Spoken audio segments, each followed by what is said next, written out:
Recording in progress.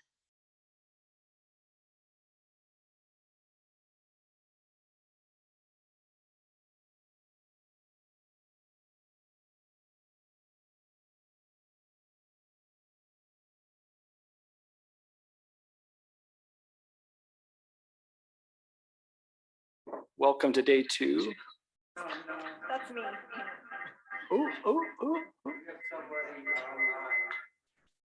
Yeah, it's me. Still me. Sorry.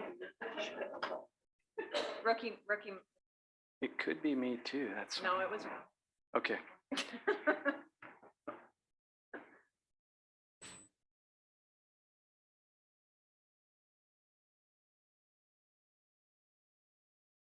And tell us about your relationship with technology.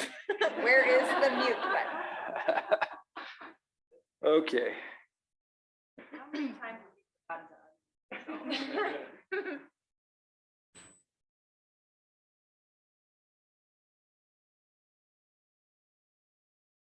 Started with day 2 of the July CWCB meeting, and our first item is number 15, operational planning. And I think this is Lauren is leading this conversation.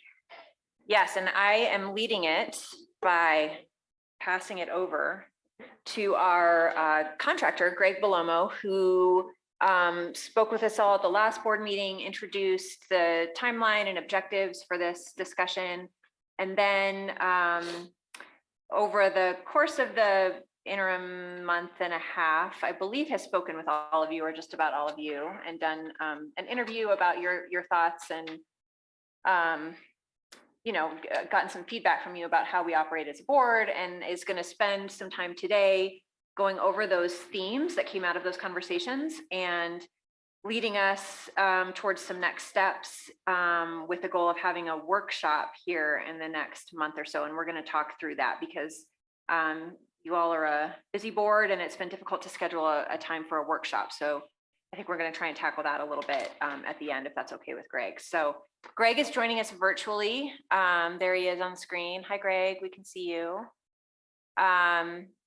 So I'm going to go ahead and just pass this off to you. And I know that you have a link, perhaps, that you would like the board to use when it's time to do some virtual polling. So you just tell us what and when, and we'll follow your direction. Are you all able to hear me okay? We can. All right. Well, it's a pleasure to be with you here. I apologize for not being able to be there in person, but I had a long-standing piece of travel myself. So here's what we're going to tackle today. We've got 90 minutes on the calendar, and it's broken down into a few segments. Want to just quickly recap our project outcomes, benefits, and how we're going about it, just to make sure everybody's reoriented, because it's been a couple of months since the May meeting. Then we're going to jump in and, as Lauren suggested, talk about that summary of themes. I put together a Word document based upon the interviews that I held with y'all, and we'd like to spend 40 minutes. And during that time, we'll make sure that if you have any questions, I answer them. If there are any misstatements or something doesn't read right to you, we'll talk it through. There's also an opportunity here for board members to add additional things. So the way their document was organized was theme, support, and then ideas. You may have your own ideas. And then we also want to have some open time for board members to debate the merits of certain ideas. We'll carry that, though, into a poll. And how we're going to do this, I'm going to introduce a collaboration tool where we'll be able to review those opportunities for action, including any that you all brainstorm together in that first 40-minute segment. And I'll ask you to use your 7 votes on items that you think are the most important. Then we'll discuss the results of that poll, okay? And then end by reviewing the objectives and agenda for the one-day workshop. Looks like we could say objectives, agenda, and timing for the one-day workshop as well. Okay. Any questions on our plan for the day? Seeing none, I will charge on. So No changes to this page. Just wanted to remind everybody, the water plan has an action that says to develop a CWCB operational plan. The plan is envisioned to help the board refine its operations and make sure that we're focusing energy on things that are within our control, and also to promote consistency and continuity as board members come onto the board, leave the board. And so I've been engaged to facilitate you all through the creation of that plan. Okay, so what is a plan? Truth is, it's not terribly well defined in the water plan, and that's a benefit. So when we think about it, though, and in conversations with the staff and with you all, it seems like there are at least 6 components. It's things like a scope statement, operating principles, role overviews, a funding framework, an annual calendar, and then any specific procedures that we need. And I think there's probably +1 there, which is sequencing of items that don't have a fixed timeline or natural dependency. Many of the items in the water plan are time definite, and some, though, are floating and could be acted upon at any point in time. And so we may want to talk about those items and what's the appropriate sequencing of those. Okay. So benefits, very briefly, better results. We want to make sure that we're hitting all of our deadlines with no surprises. There does appear to be an annual rhythm, but it's not written down per se. And so we'd like to take action on that. Efficiency, making sure that we have good procedures and boundaries, meaning we are addressing items quickly and then and moving on. We think that the operational plan will promote engagement by making sure that we have clear obligations, rules of the road. Everybody is aware of all of those things, including people who are joining the board. And then sustainability, echoing that as new board members come on, the operational plan should make it easy for them to be oriented and to begin contributing quickly. Okay. Last of the recap slides here. Remember, I came and visited you all back in May up at Northern Water. We talked about these pages and just what was our plan. Then I've seen each of you back in May and June for interviews. Appreciate your time and candor during those. And then I put together that summary. And so here we find ourselves in July to discuss the themes that came out and the ideas that you all have to address them. Okay, and so that's what this 90-minute segment is. As mentioned by Lauren, we're still seeking to nail down that date. We were aiming for August. It may bleed into September. We'll talk about that in our last segment. Okay, that workshop will be really around co-creation. Some of the items that we talk about today, some of the items that y'all prioritize would really benefit from just getting shoulder to shoulder and talking about them and articulating them.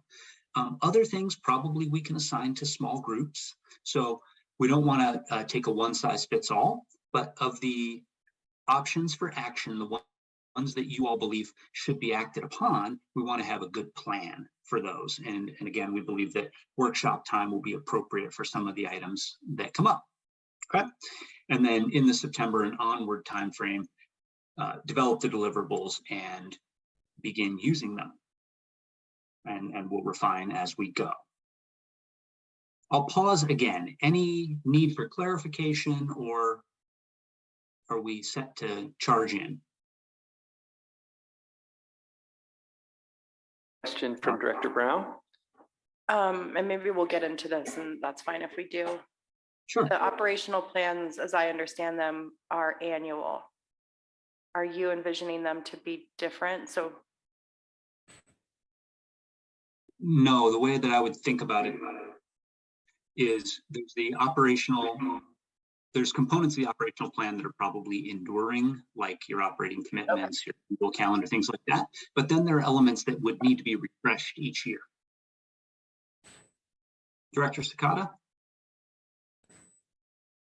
Even, I guess, before we get started, my main question for you is, after visiting with us, there is hope for us then, enough that we should move forward?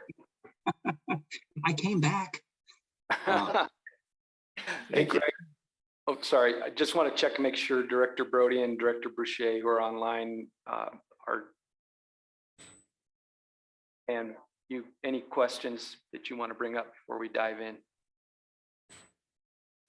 I mean, this makes sense to me. The way we do operational planning at my organization is, we refresh it every year. Some projects or some objectives are going to linger more than 1 year, but every year we're refreshing it and updating it, taking things off and adding to.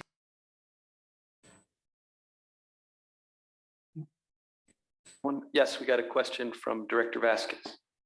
Yeah, this is a question along the same lines. I'm wondering if partitioning it almost into a handbook, how the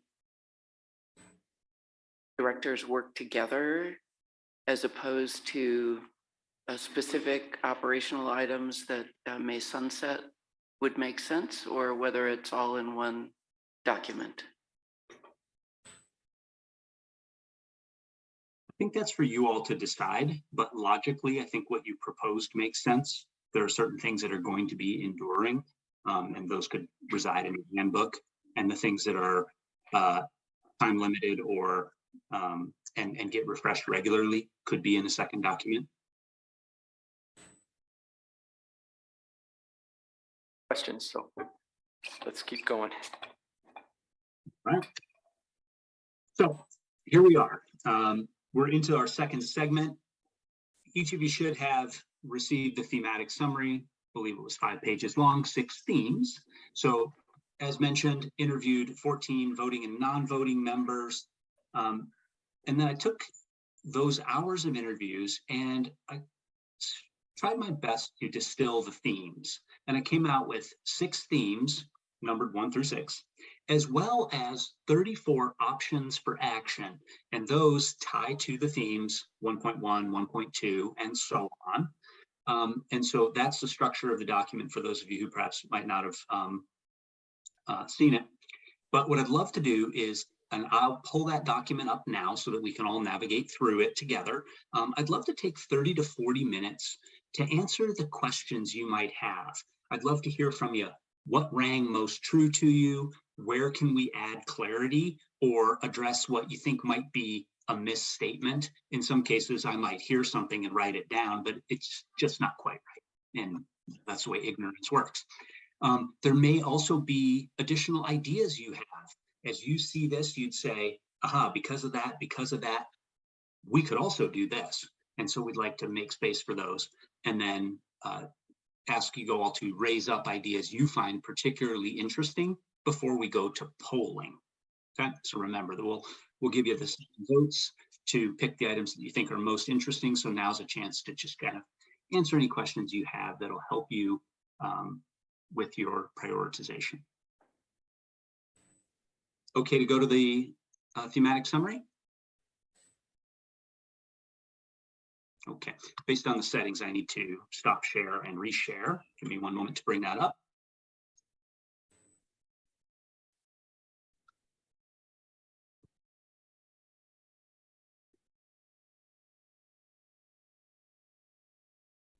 Here we are in that document, which went out to you all in your packets. It's from July 6th, 2 weeks ago today. And it had a little bit of a preamble. And then at the top is exactly what we've just talked about. We want to discuss the themes, then we're going to poll. So love to ask you all, first question, what jumped out at you as you reviewed the themes? And if you'd like to steer me to any spot in the document, I'm happy to go there.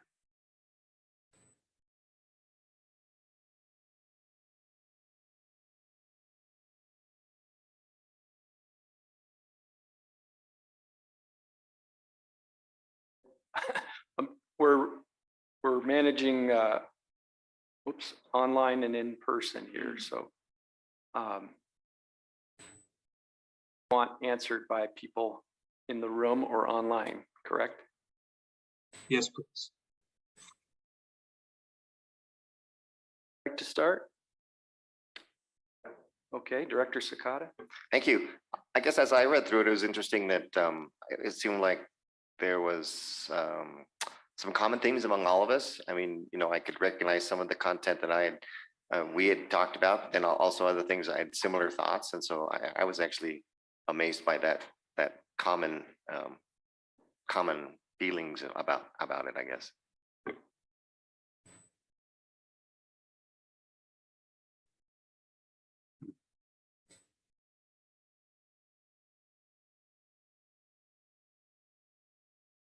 Others, what jumped out at you? Director Brody? Thanks. For me, I think the things I would maybe highlight would be the need to prioritize and also be able to measure and articulate what benefits or what results we've achieved. Yeah. Definitely a lot of energy in our interviews around that, right? Making sure that we want to measure both that we're accomplishing the things we said we would do, but also are they yielding the benefits? Right. Yeah, not just measuring effort, but being able to demonstrate the results of the investments that we're making with public money.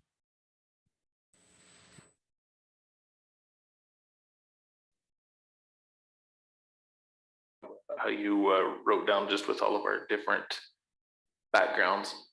And then the next one was the get along, the congeniality, and the board as a personality. I guess that's one that struck me because I guess how does that surface to the top? Because we can't change that one. I mean, is that just something that you're asking us to recognize or influence? That one I didn't. Yeah, so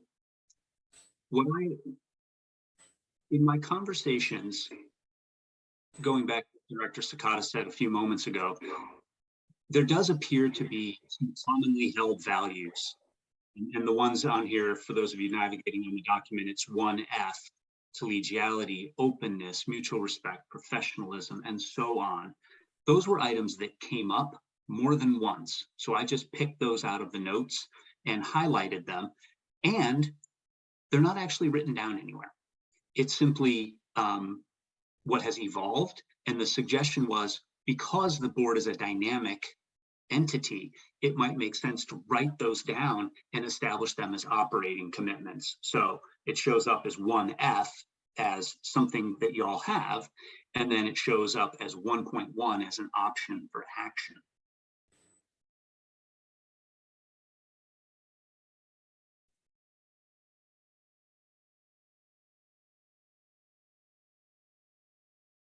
We're seeing some collegiality here, yeah. We're so congenial. I really appreciated the oh, just had it up here, sorry. To reality gap. I think that it's an important time as we're addressing this to contemplate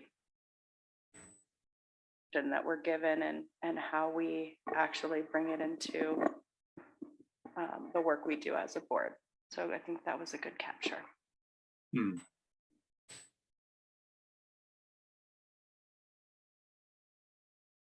Focus on 5B and C, which is about the option to do things differently. We have within the organization and even within the board members' experience, doing the things we've done all along, and there's an opportunity for innovation, particularly in the face of climate change.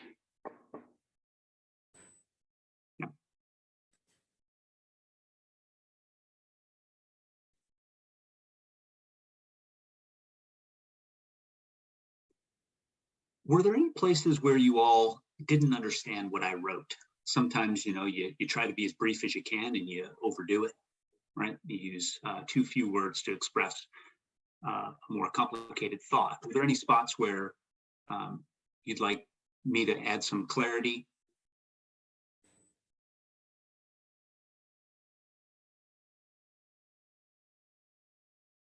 I mean, big picture, Greg, I thought this was a really amazing document because it did, I think as others have said, thoughts reflected in it. And then we also see, it's kind of the genius of the group in a way is how we come at it from different angles, but it does seem to validate that there's a lot of common themes, it seems like you've captured them pretty well. I think Director Brown has another comment. No, just for clarity, and if you want to tackle this, it's in the appendix, the inputs from the Basin Roundtable. I just was curious how many responses you got. My roundtable didn't show up in this, so I'm assuming you didn't hear from the Yampa White Green, but I was just curious how many people responded to that. Is Russ Fans in the room? He's not. Okay. I am online though. Oh, Oh, hey, I'm in the virtual room. are you I'm able here to as well. answer the question?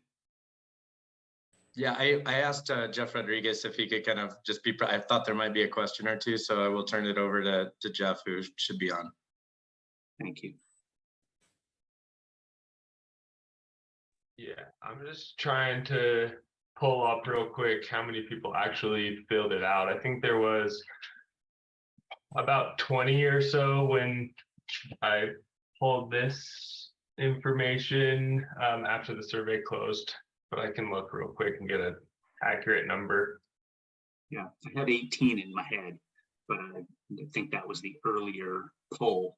We did an in-process poll just to check and make sure we were getting good responses. I don't know, we'll see what people say, but you know, we have these critical ex officio board members too, and they come from their own worlds and, you know, our liaisons and participants in this one. So I'm curious if they have any thoughts on your themes and summaries. Kevin, I'll put you on the spot, or Director Ryan. I know you told me this morning, I think that there was an element that resonated with you. And you're always free to put me on the spot. I have thoughts on this, and maybe in that ex officio role, I'm glad that you kind of distinguish that, because if nothing else, I've come to all the meetings except one over the last 6 years, and I've seen the board. And before that, I would occasionally fill in for my director. And so I've seen these meetings and the board members evolve, and I am struck also by the fact that usually when a new board member comes on, Greg, Nathan, I knew you in a previous role. So not to dwell on that too much, but part of that evolution that I've seen is the focus of the board. And it's always good, positive evolution. But before I talked to Greg, I did, like I do several times a day anyway, I went to my statutes and I looked up what the charge of the board is. And I wanted to revisit that and fully understand that.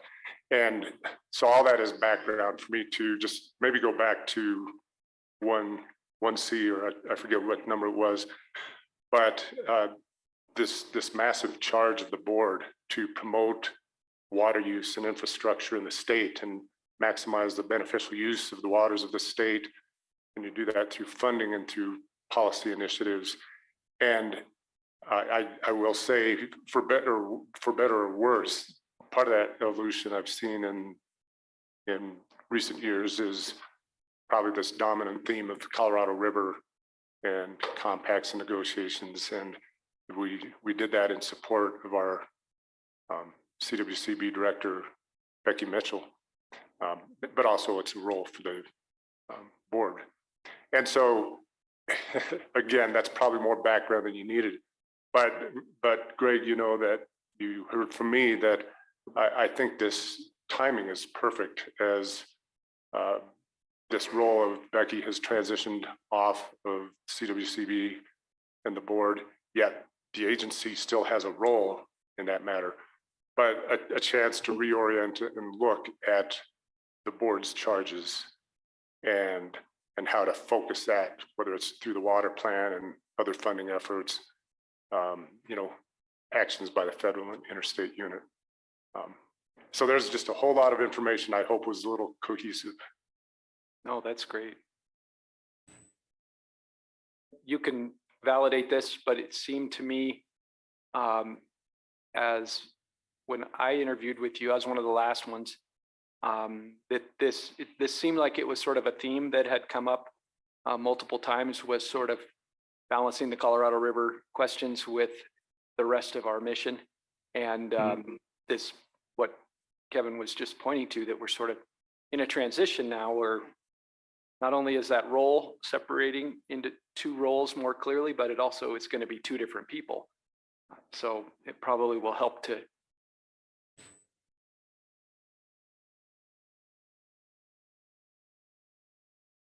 Yeah, you are correct in that it was a theme. I cannot say this definitively, but in nearly every interview, folks brought that up. They said it's important that we all maintain currency, but at some point, in some cases, we're unable to actually take action, or it's the commissioner's duty to take action on this. And, board members can serve as advisors. And so across those conversations, there were folks who were saying, I do want to know, and I also recognize it's probably not my job. And so maybe the challenge for you all is knowing how much is enough on certain topics, and correct allocation of your time versus things that are topical, and the things for which you're able to take decisive action. I'll say one more thing on that, which is the Colorado River gets a lot of press, and it is but one of the watersheds in the state, right? So there are other available focus areas, and several folks just brought that up, but it's just not the big hairy gorilla that the Colorado is. To bring up too, a similar theme is, I think, what is the board's governing role?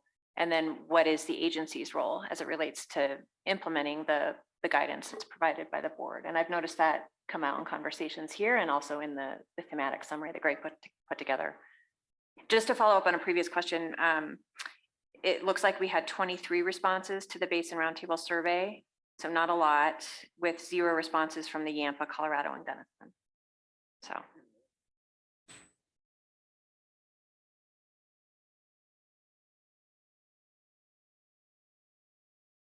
on this specific.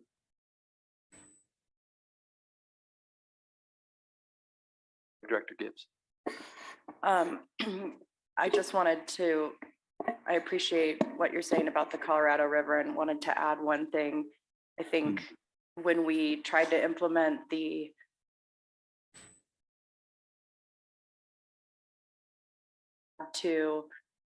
and you're looking at me like you don't know what those are, so we may not have talked about that specifically, but the board with a previous makeup made an effort every meeting to have like an hour or two discussion where we'd bring in experts from areas and just sort of casually discuss something that's going on. And the reason why I bring that up is because with regard to the Colorado River, I think there's a desire to have conversation around the issues and to be an educating body for, our population and Colorado River users, so that they can see that we're thinking about these topics in a broad way, and that our staff has far-reaching tasks and abilities and relationships that inform, things in the water plan and how Becky does her work, whether it was then or now. So point being, how can we exercise our policy role and still be within our governance?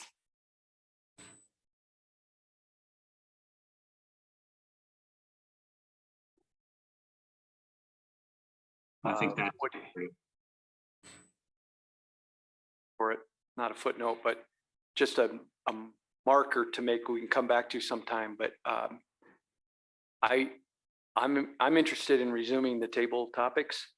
I didn't really have any role in setting up the May meeting, and this one we have a pretty big task that's going to take up a lot of time, but I would like to hear from the board just over the next weeks or something, if that's of interest, and we can get that rolling again. Director Gibbs, you had a comment?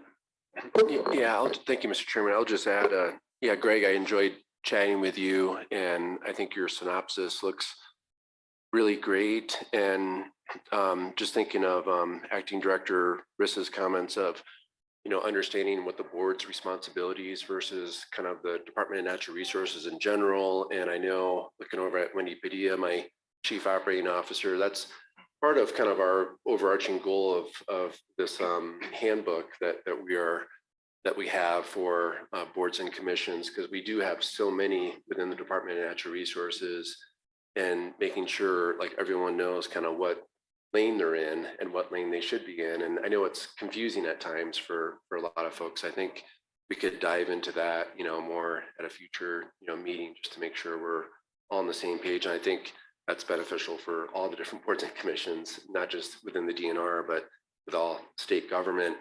And just thinking of boards and commissions, like the item 3 of,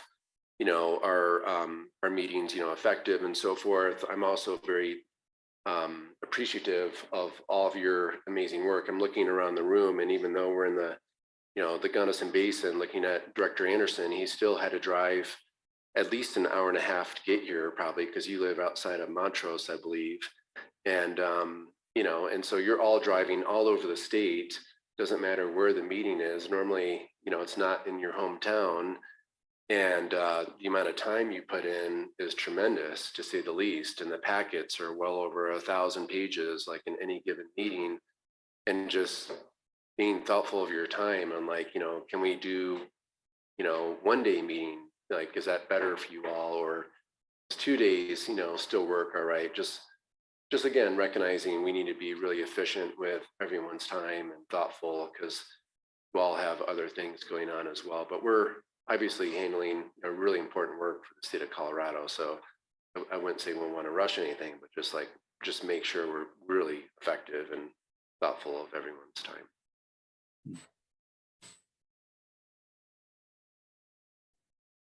Greenberg, but I was wondering if you had any thoughts on these themes coming from a whole different department, but one that's clearly becoming more and more kind of integrally connected with CWCB. Well, absolutely. For one, Greg, thank you for guiding us through this. I think my thoughts are actually a reflection too of your thoughtfulness and the interviews and questioning. One thing that really stood out to me, which has been on my mind, is 1E, where it states each board member has their own pushes, pulls, local responsibilities, but they recognize the importance of rallying around shared benefits for all of Colorado. And I have to say, I see that in this board every time we meet. I don't see anyone saying, I'm here to serve this one sector and this one sector only, and I will never negotiate outside of the bounds of that sector, which we all could come here with that attitude. And I think it's a testament to the professionalism that currently sits around this table, that we can come representing the sector we were appointed to represent with an open mind about what it means to serve Colorado. And I think, to me, that's an open question about how we do that on any given issue in any given moment. And I think it's kind of at the core, to me, of this process as a board. How do we show up representing the places and people we're here to represent, knowing in the end we're all on the same team, and have to come up with shared goals that may require us to decenter the thing we actually want to fight for, or maybe something else. But it's going to take some inner work, I think. And Greg, you mentioned in here, when the issues do become more contentious, having this foundation to fall back on, and not just take it for granted that we've got such great relationships right now, I think is going to be critical.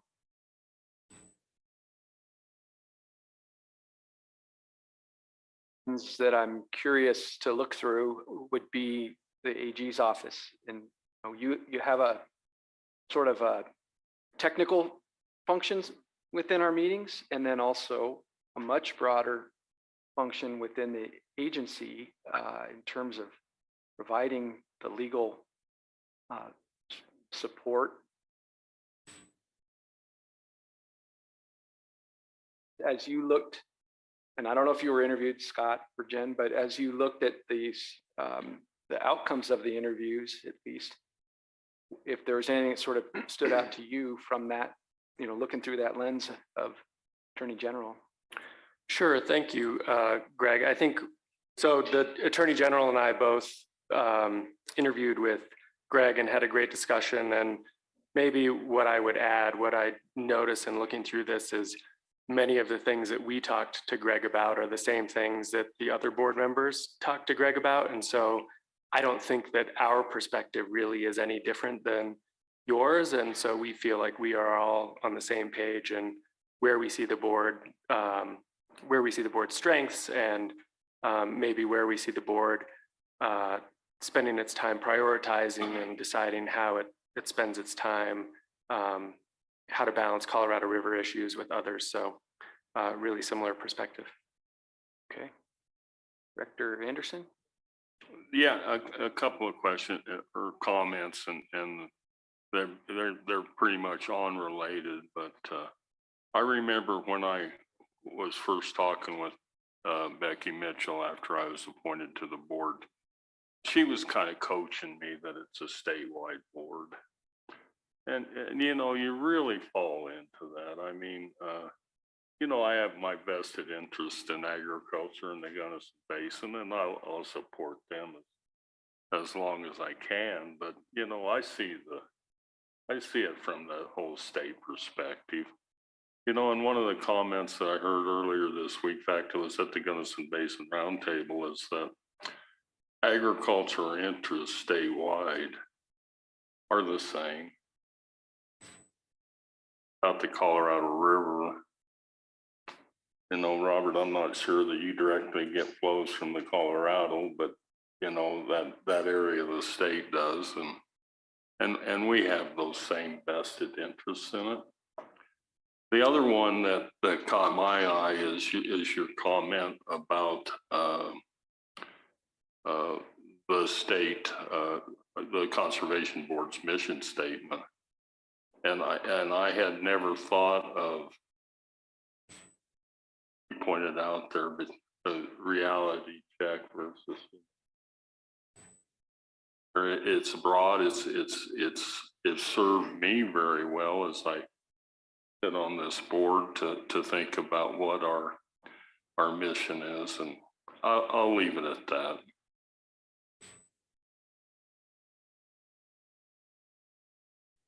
Anything you'd like to add? I really appreciated the analysis in here. I did not participate in the questionnaire, but I think in our work on the water plan and some of the coordination that we had between Russ and his team and our team at CPW, this board serves such an important role in exploring what is that maximum beneficial use of the state's water resources. We can really put that into action by making sure that different parts of our state government and the investments we make, that we're tying the money resources here at CWCB with the expertise that we have at CPW and DWR and all the other different, and yes, CDA, all the relevant agencies, because there's some incredible talent and brains and perspectives that no one group has, but really to pull all those together and to do so in a collegial, forward-looking, solution-oriented way. You guys play such an important role in that, and so anything we can do to build on what you've got going so far, I think is great. Director Vasquez and then Director Combs.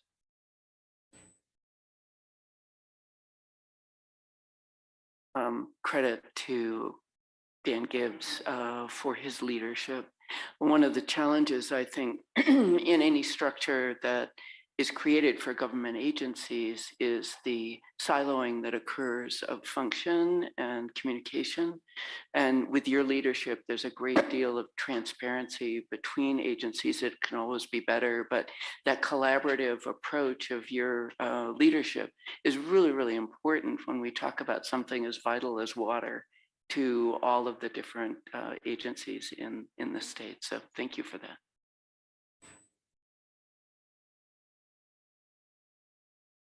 It's interesting. this is a unique makeup of this board, and so I think what I'm hoping comes out of this a little bit as one of the new guys, right? You recognize you come on this board and you're not given a badge and a gun, but by the same token, you're not supposed to just be a tattletale, right?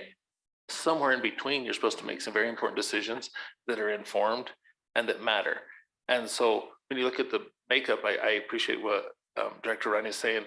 As the state engineer, it's hard for him to weigh in without it being perceived as going to be a policy change, you know what I mean? And so, but to me, as a member of the board that needs some guidance, it feels like there's a disconnect there. We have the man that could help us, whether it's CDA or CPW or water, navigate without painting our ex officios into a corner, but still get the expertise of their office.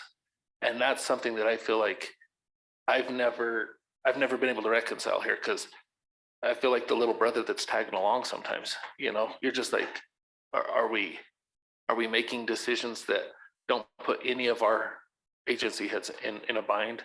Are we actually going against that? How do we do that without putting them in those circles? And so I struggle with that all the time, because I don't want anybody in a bad spot, but I do want to be able to do the right thing for the whole state. So that's just a challenge I feel on that. Yeah, great comment. Director Brown? The differences of the themes above the Basin Roundtable survey. And I've personally served on my Basin Roundtable for 12 years. I think there's a huge difference in what is expected from our roundtables and what our role on this board is. I mean, there's definitely some easy, of courses in here, but it makes me think that in general, water users may not be educated on what this board and its role and the expectations of its directors are. There's a ton about policy and legislation and legislators. And, you know, if we were playing this role, it would be a full-time job. And so when we show up to that meeting and what is staff's role versus the director's role. And I think that this is a crux issue at this time when, you know, I think some of the BRTs are reevaluating their role and, you know, how they go forward and term limits and all sorts of questions about how do you refresh a voluntary, somewhat powerless grassroots board, you know, now that it's been around for 10 or longer. So I would like to placehold that just to really get some clarity there.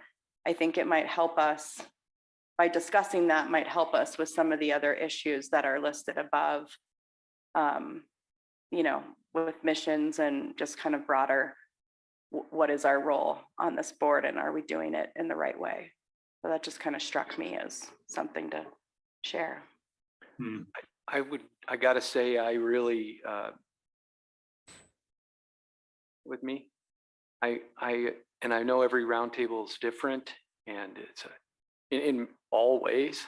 And just from my experience, you know, I think about it as a county commissioner and it's like, yeah, this is just like another day, people going off the rails sometimes, you know, making crazy comments about the agency staff, asking questions there's no way I can answer, you know, all that kind of stuff. And I think to myself, man, I guess this is stressful, but I feel fairly well prepared because it's just a big part of my life is kind of like that. But I often wonder about my colleagues and whether it's just like, you know, walking into the buzzsaw sometimes. And I do feel like there could be a lot more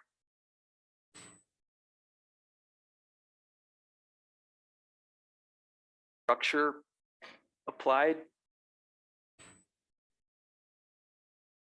Experience in my particular basin, just to help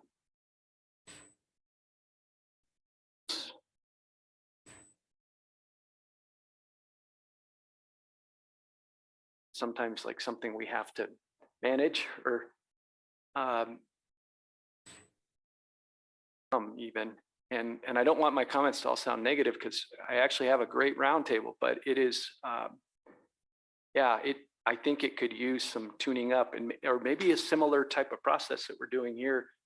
A parallel one could happen with the roundtables to kind of help because people come and go there too, and you don't necessarily have the history, or sometimes what passes for history is actually just like old feelings, or yeah, I'll just call it that. And so there'd be something for us to think about as a board and agency culture here is like, what could we do maybe to help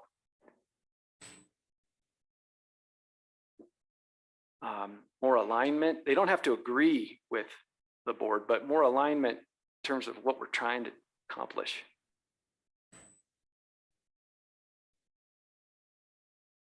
Board members, if I may. Oh, yeah, sorry. No, it's okay. Looking at our time, one of the things that I had requested from you all, and thanks Director Felt, because I think you're doing exactly what we should do at this point, is what are the additional ideas that weren't represented here? So for instance, you know, what is the purpose of this board versus the other groups, you know, Basin Roundtables, IBCC, etc. 6.1 says, you know, like, how do we all relate to each other? Write that down. And it may be written down, but make sure that it's available to everybody. But what you are suggesting is an additional idea, which is potentially do something similar with the Basin Roundtables to ensure consistency, continuity, and alignment, right? So that's actually a separate idea. And I heard another one earlier around resuming table topics. So I'd love to hear from you all. Are there any other ideas that you want for us to consider before we go to the poll, or to consider in the poll, I should say, as an option?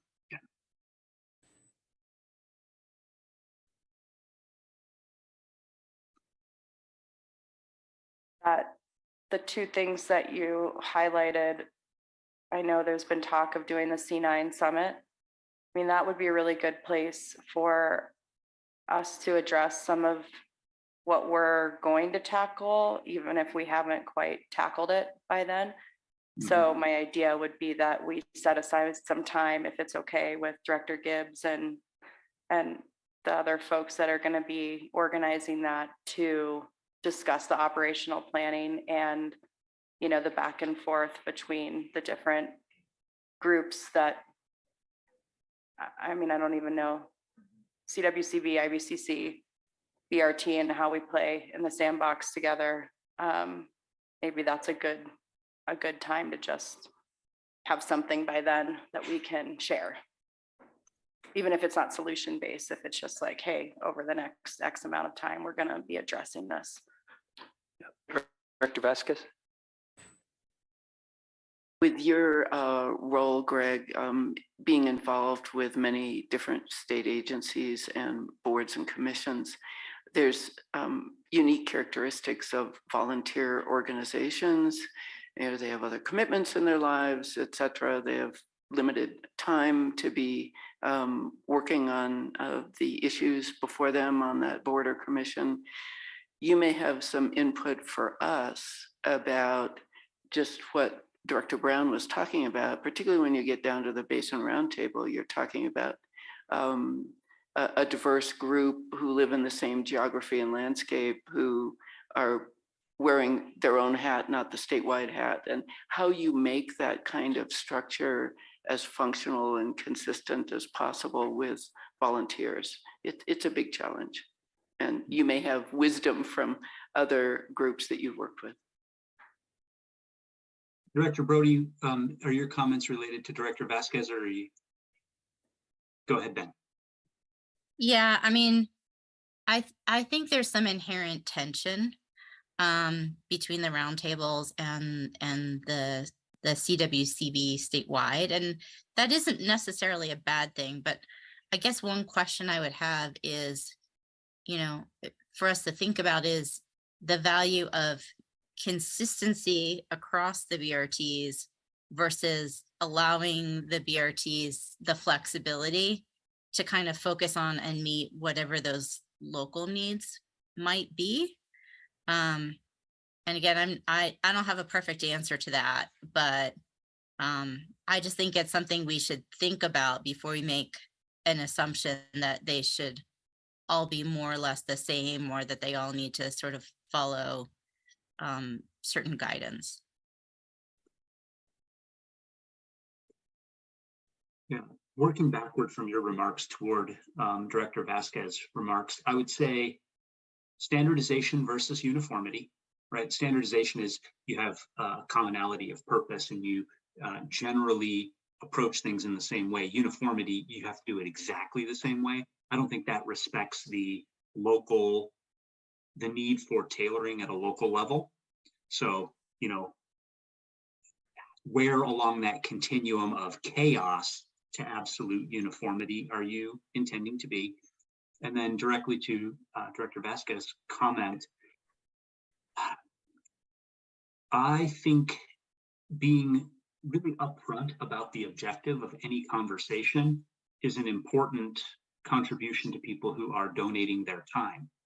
Do they have power in a conversation, or are we simply seeking to inform? What is the product of the conversation? Is it just mutual awareness, or do we have a channel, a product that that is going to be carried? So I think in my experience, I find a lot of groups enjoy speaking to each other and they spend time kicking things back and forth, but there's no clear objective. And when that is true, sometimes over time people cease to engage because they're not getting anything out of it. So I think to make sure this board, Basin Roundtables, any such organization, for every segment where you're consuming human beings' time, what is the objective? What are we going to deliver?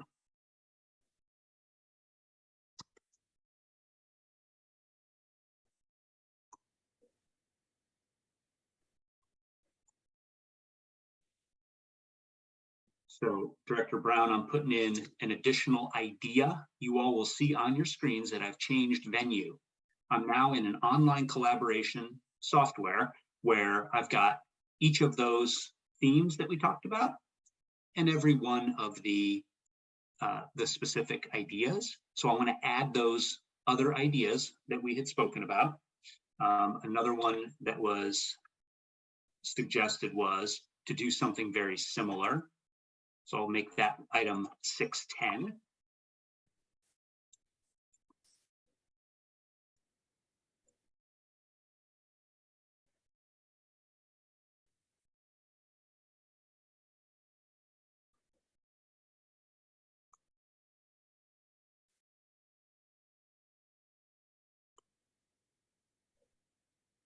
Okay, it's my attempt at capturing that suggestion. And then another one that I would put over under the efficiency of meetings. And I'm going to orient y'all on how to use this thing here in just a moment. We're going to use this for polling. Another suggestion was resurrect the table topics.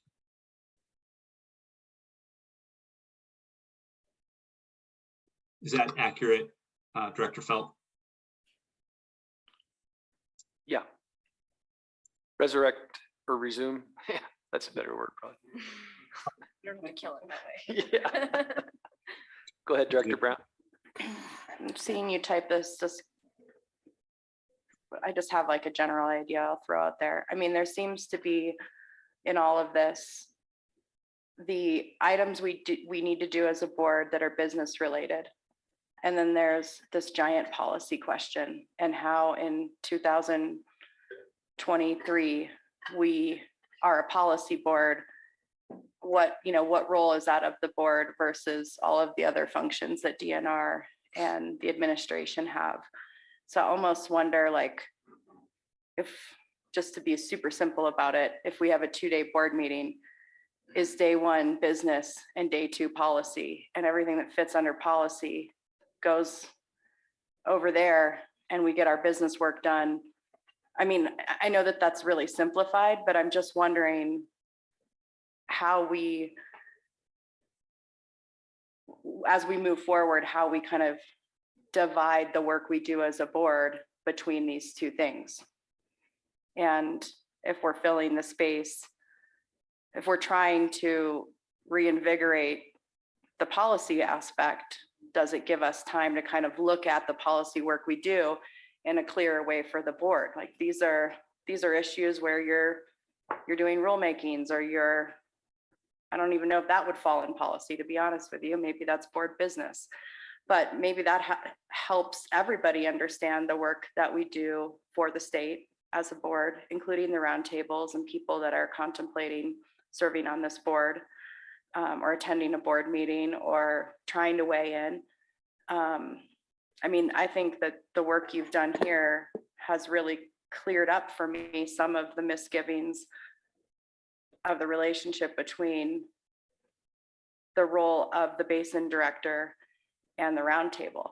I mean, they are searching for a way to give their advice, issues, ideas. And I don't have enough time in the day to take those and then bring them to this board in a way that makes any sense. Especially if I'm here not representing my basin, but I'm here for the state. I don't even know where these topics fit in. Sometimes they don't fit in at all. And so to just, in the spirit of, putting it all out on the table, I think then we see some relationship problems with some of our conservancy districts, because they go to their local governments and they're heard, and we can't really figure out how to show that they're being heard here too. And I think maybe that's a root of some of the ways that Coloradans argue about these issues. And can we do that in a better way if we're a policy board, or how can we clear that up? I know I didn't say that very eloquently, but it really struck me that I think there's a giant disconnect on what the basin roundtables think we do and what we do here at our board meetings and in the interim of 2 months between these meetings. I think what you just said is so true, Director Brown. That is part of the real challenge that we find ourselves in, I think, as individual board members. If we choose to participate with our roundtable, which I think is expected. But it's so common for them to say, okay, take this to CWCB, or get this answer, or tell them this is the most important thing. And there's not even a mechanism once you get here to necessarily do that. I mean, maybe your director report, you can throw something out there, but so I think we're not set up that way. That's like the definition of a disconnect, right? They're asking for something that this board doesn't necessarily do. Maybe we could or do better with, but we also, the other side of that coin probably is, and I think we've captured it, is we need to work on aligning expectations of the roundtable to the reality of the agency and the board as much as we can. And that's not just telling them, sorry, we don't do that. But it's trying to figure out kind of where that middle ground is that would be better than where we are now. That is how I would look at it. Director Vasquez?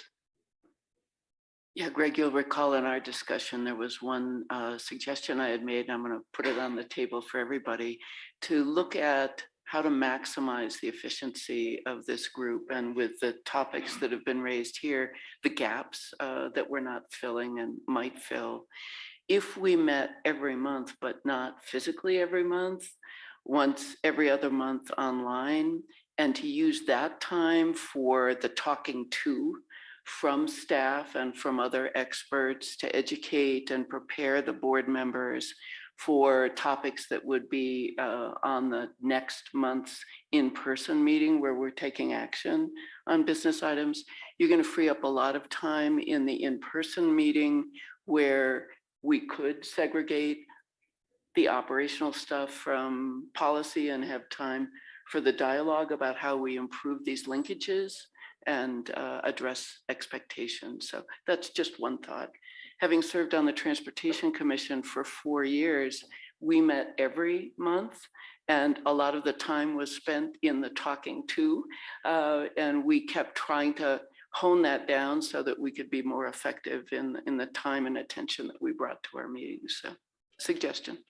That, just 1 second, Director Combs. I think that is a really interesting idea. I'd imagine that some people listening to that are going, oh God, you know, and others are maybe going, oh, great idea. But I think what's really important about what you just said is it's pretty easy to come into this setting and not recognize the nature of the box and the assumptions that go into it. And for like an assumption for me is we always meet for 2 days every 2 months, period, right? So I think that is a great creative thought about, are there ways to restructure just our mechanics of how we meet and things that could be more effective? Director Combs? Well, Director Vasquez was talking, I was thinking that I think we all serve on other boards or have served on other boards. We've worked for boards, however it goes. But something that's interesting is as you were talking, I don't want to get outside of the most effective way boards work. And I agree with the potential for more communication. But when you have a director that sits here, maybe it's us as a board being more direct and saying, okay, these are some things we would like to see as a staff action item. And maybe it's that simple. Maybe it's our ability to communicate with who's going to be the director, who then does direct the staff. Maybe it doesn't take the board trying to get one level deeper into the work, right? Maybe we stay at our level as board members to try to bring these issues of what the round table brings. But then if the focus is rather than invent a whole new process, we would as an action item say, okay, Director so-and-so, could you look at this and see how could we implement this concern of this round table? Does this matter? That sort of way. I think that would be more streamlined and more efficient than trying to create another layer of work for us on the board. Not that I'm opposed to work. I'm not a slacker, but I'm just thinking maybe the process is already in place. We're just not using it effectively. Okay, Director Riss has a quick comment, and then I know Director Boucher would like to speak up. Yeah, I'm trying to be quiet because I really want this to be your process as a board, but I just wanted to maybe point y'all to one of the products that Greg has suggested comes out of this conversation, which is a calendar. And so everybody can see on an annual basis, you know, okay, here is when we talk about in-stream flow appropriations. You know, this is the month where we get our, you know, annual climate update from Kevin Hauk and DWR. And so that you have an annual understanding of how the year plays out. And then maybe we're able to look at that calendar and identify some months that are typically slower, that we can then sort of pencil in some topics that are of importance to you all. And you have heard from the roundtables. So we can do this as more of an annual planning effort as well. And I know things are dynamic and they change rapidly, and we can make space for that. But I just wanted to point out that Greg has suggested that's one thing we develop is a calendar. Okay. So folks, I'm going to go to Director Boucher in just 1 second. I do need to get we do need to poll. So we're coming up 23 minutes left in this segment, and I want to honor the rest of your agenda. So after Director Boucher's comments, I'll orient you all on how to use this tool that we're looking at, and then we'll set you free with the polling. Director Boucher? Thanks, Greg. I'll be real quick, and I just want to tell the other directors what thoughtful comments, and I think that what a great time for this process. I have personally struggled with some of these roundtable issues too, and I think one suggestion while the conversation was rolling is that if we have those months where there's a little bit more time in meeting agendas, I would recommend that we actually invite chairs or chairs and vice chairs to our meeting to have that conversation, because I'm not sure that that's a role for directors that I want to just completely represent the roundtable. And I think that finding a way to incorporate them within a meeting once or twice a year would be a good thing. Thank you.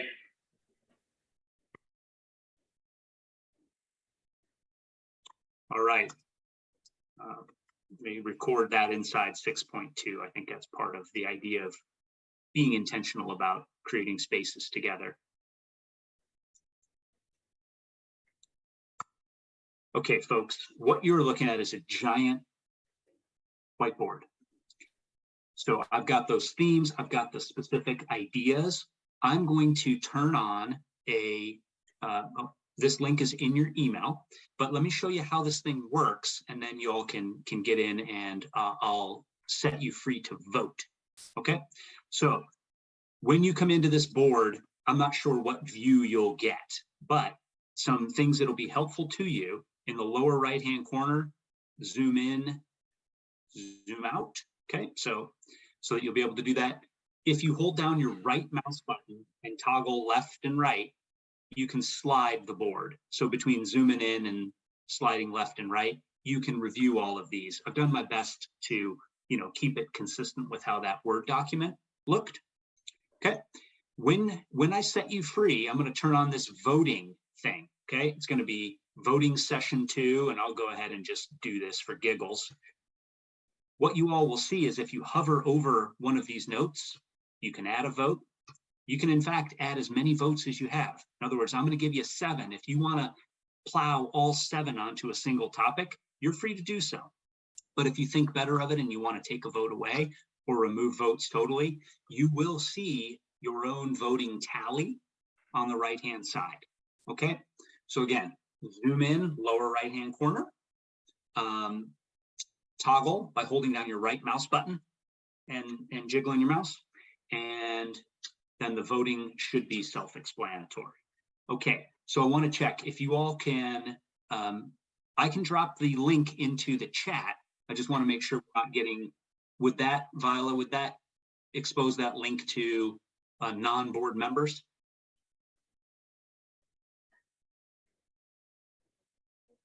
He's put the link in the chat, but expose it to non-board members. Yes, it would. Okay, in that case, I don't want to do it. It's in your email. It's in our email. Yep. If you're not finding it, raise your hand, and a member of the staff is going to help. And also, we've got some folks on CWCB staff who can circulate and help you if you're experiencing a challenge using it. Sorry, go ahead. So Greg, just question then, because I'm not clear what we're doing. I understand the mechanics of it more or less, but yeah, the votes, what are we voting? Sure, fair question. Toward? What we're going to do, or just what we think is important, or? Good question. Let me bring you back to the PowerPoint. Are you all able to see my PowerPoint at this point? Yes. Okay, so here's what we've got those 34 ideas, maybe now it's 38-ish. I'd like you to select the up to 7 ideas you believe are most important. Again, you can plow 3 votes onto something if you think it is. What we're going to do with what you give, or what the results are, is we'll review those together, and then we'll use that to prioritize our time during our upcoming workshop. There are certain things that are going to make great sense to do shoulder to shoulder team exercise. There are other things where we'd say, we don't need a team exercise. Can 2 people take that offline, and in a 1-hour meeting with Greg, bring back something for the board to accept? So the nature of each opportunity might mean that we handle it a little differently, but what I'm looking for is, what are the highest priority in your mind? What are the most important of these? And then we'll make sure we're taking action on those. Okay, thank you. Votes for sale here. How much do you charge? False elector. Yep, Director Brody. So it looks to me like we have 3 votes. I just want to make sure I'm looking at the right thing. Yeah, sorry, I need to get back in there and reset the voting. Got it. Apologize, I was doing 2 things at once here. Okay, and voting for all. Whomever had done your voting, I apologize, you're going to need to redo it. So let me create a new voting session. Takes just a second.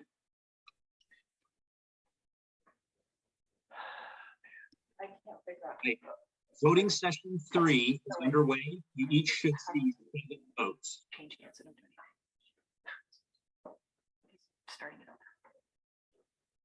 It's not a race, Jackie. Yeah, so Greg, we should all pause while you restart the voting, right?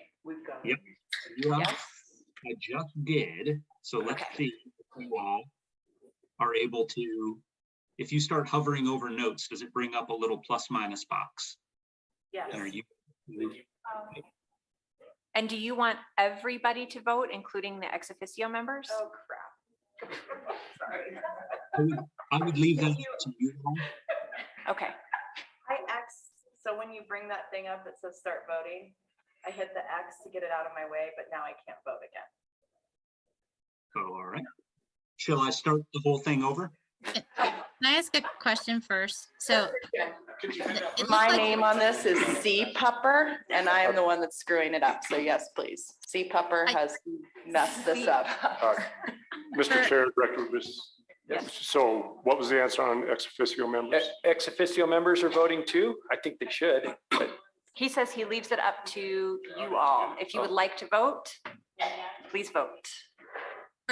for open meetings purposes, do we need to list our real names rather than whatever goofy names the system assigned to us?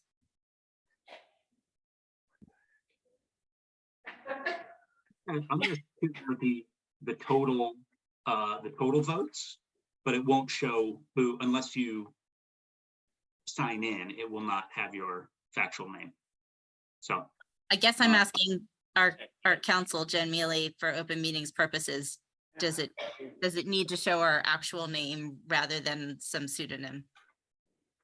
I would think memorializing the input from the various board members would be the best practice here, but I'd be interested to hear if there was some reason that the board members did not want to use actual names. I know, I think it's a matter of. I did find out how to vote. There's a little box with a star in it, and if you click that, then you're voting again. This is Jen Mealy again. Maybe we could memorialize what name everybody is using somewhere so that if somebody is curious and asking, we could then determine. that would be fine. Thank you, Jen. All of you, if you just dropping into the chat, whatever silly name, your actual name and the silly name it's time. And then if someone could keep the chat, that would be helpful. But also, I think that Mr. Steinbrecher here could instruct folks on how to change their name. So if you go to the top right corner on the screen, it says GB, that account. If you click that, you can change your name. So if whoever's controlling.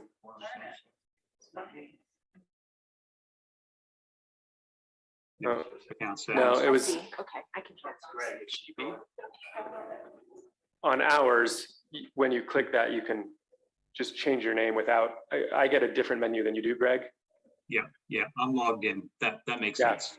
So for you board members, if you click on that, what is GB in the upper right corner of Greg's screen, but will be something different for you, you can change your name there. It's outboard of the sign up for free, your particular. Okay. Yes. Yes, I got it. Did you figure out how to change it? Yeah, I already did it. And I have a question. Are we only voting on the top lines or are we setting our votes only on the bottom? So the action items. Okay. Okay, because it allows you to hover over that and vote. Yeah, I think he just wants to vote on the action. Thank you. Okay, I got it. Yeah.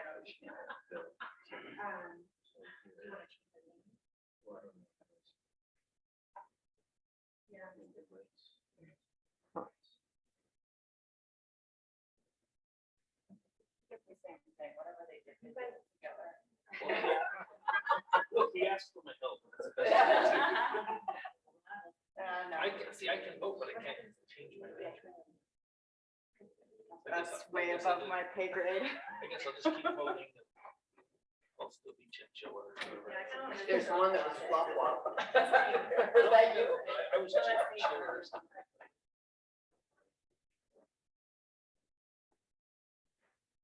Lauren figured it So just, yeah, close that, go back to the link.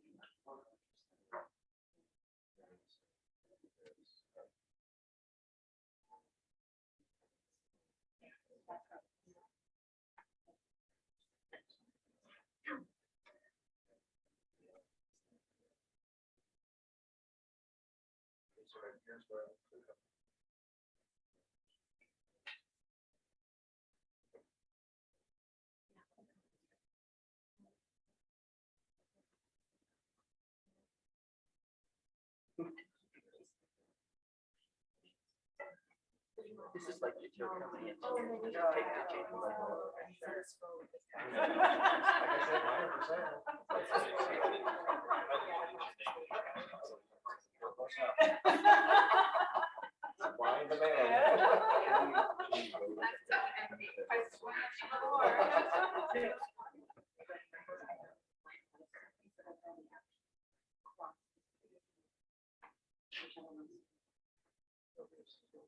Yeah. We're getting there, Greg. Yeah. Yep. I can see the progress. It's going.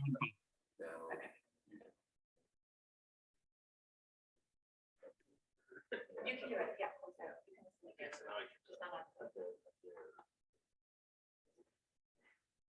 If the technology is simply not working for somebody, you can enter your numbers in the chat. That'll be fine.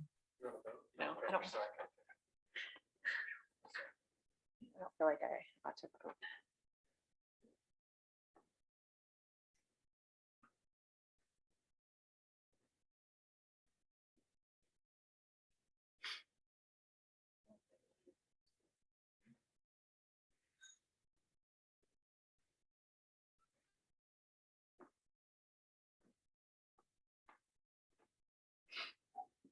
Greg, what happens to the ones we like but can't vote for? Do we get to address them another time or do they just go away? I would suggest that the items that remain that don't get, we can talk about those, and if you all feel strongly, we just have to schedule them. We wouldn't prioritize them, but we would schedule them for future action. Thanks. Mhm.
Yeah. I didn't submit them yet, though. Gotta commit, Greg. There's a lot of good stuff. So proud that we figured out how to do the technology. I know. Hard.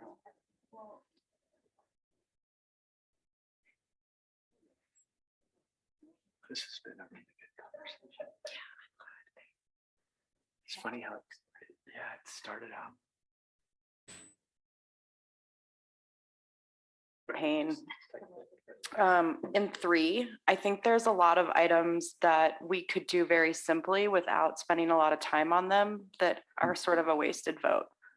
Like agendas that have critical discussions in the morning and the calendar. I think we all nodded our heads that that was a good idea without wasting a vote on whether we should have better public comment. Like we all are gonna agree on that stuff, you know?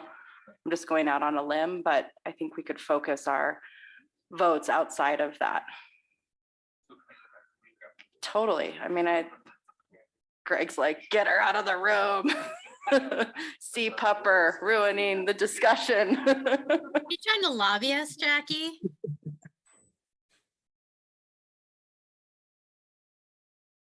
Yeah, some of these are going to be really, really time consuming. Some of them are, you could just adopt it, right? So appreciate what Winston said. All right, 4 of 12 have completed voting. Okay, looks like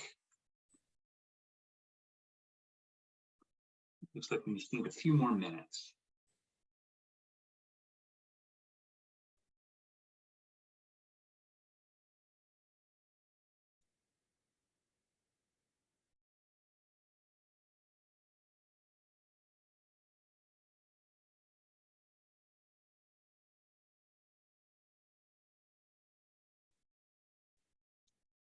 And may I ask, who is Tunicorn? It's the strangest thing I've ever said in a meeting, by the way. That might be me, Greg. I'm working on changing that. Okay, nope, no problem. I just want to make sure for the record.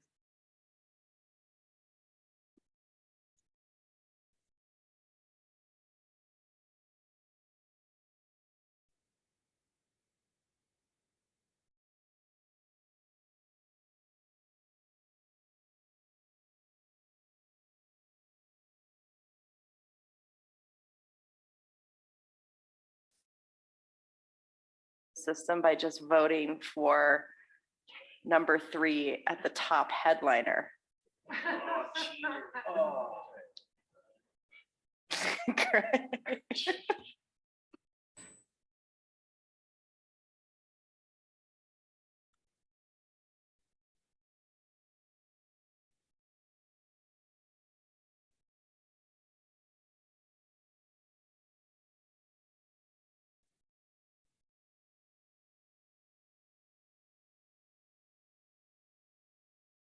Director Felt, it looks like we're going to tip over a few minutes. Won't be a ton. Is that okay for whatever comes subsequently? Yeah. Yep. Okay. But let's, people getting their final votes in here. There's good progress.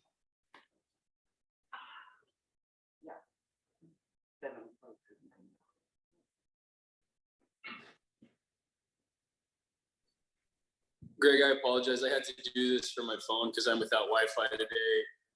Is there only one person that does not have a name?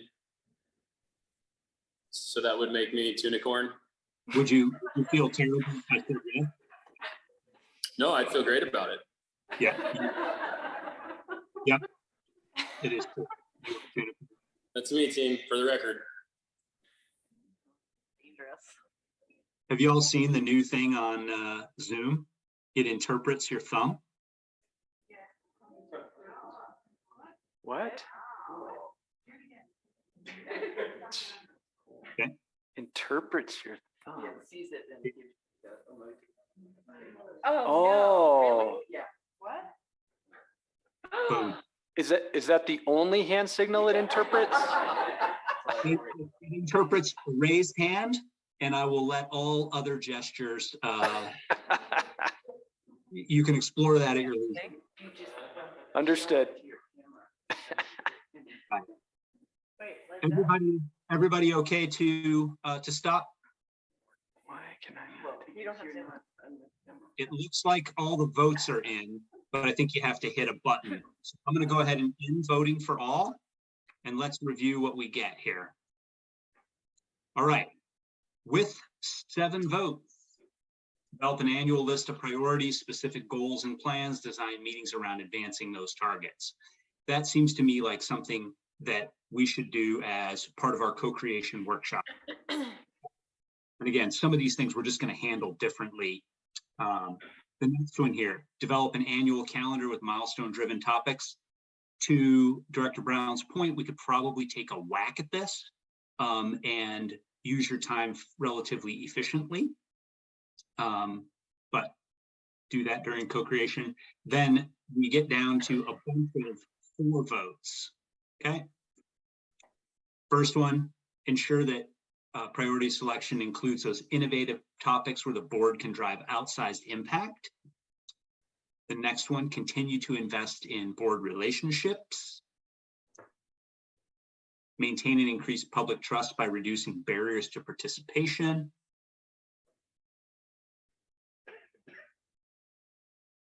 Conduct regular progress updates, replanning based on what actually does or doesn't happen.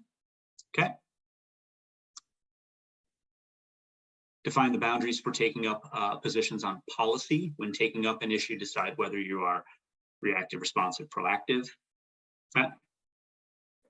Memorialize current behaviors, operating norms.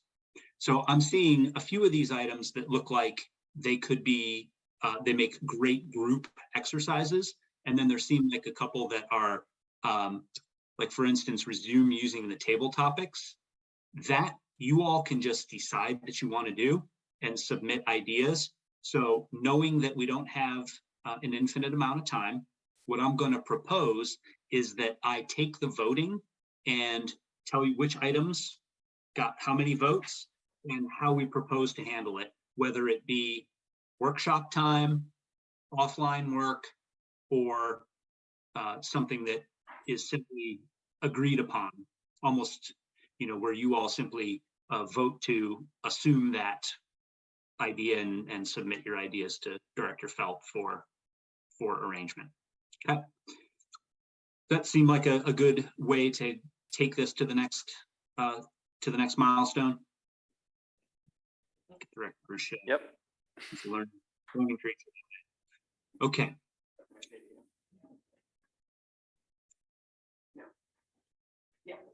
And then there was a question that was raised earlier. What happens to the items that didn't get prioritized? I would suggest that we simply maintain them as an inventory. And as we begin making progress on the items that were ranked as high priority, we look at the next, and you can either repoll, reprioritize, assign for work in an off month. But if you all agree that it's worth doing, then we'll find a way to get it done.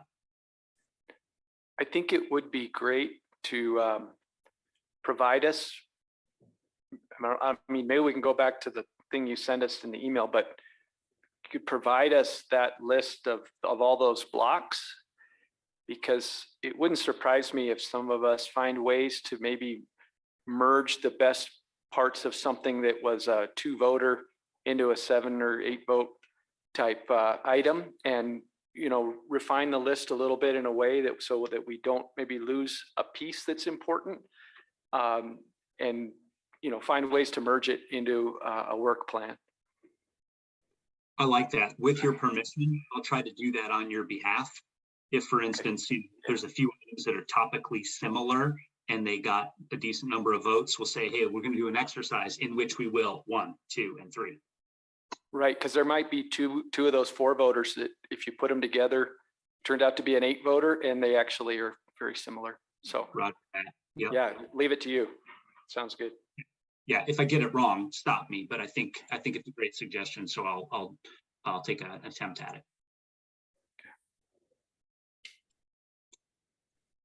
Okay, so let me stop my share and get back to the PowerPoint. I'll tell you what comes next, and we'll hopefully get you all back right onto time here.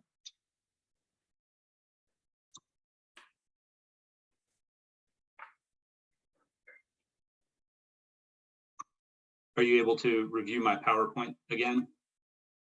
Is it showing up? Yes. Okay. So we need to finalize the timing for the next workshop.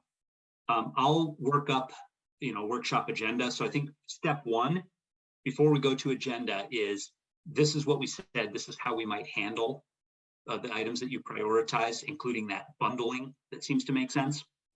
And then based on that, I'll work up an agenda for your review.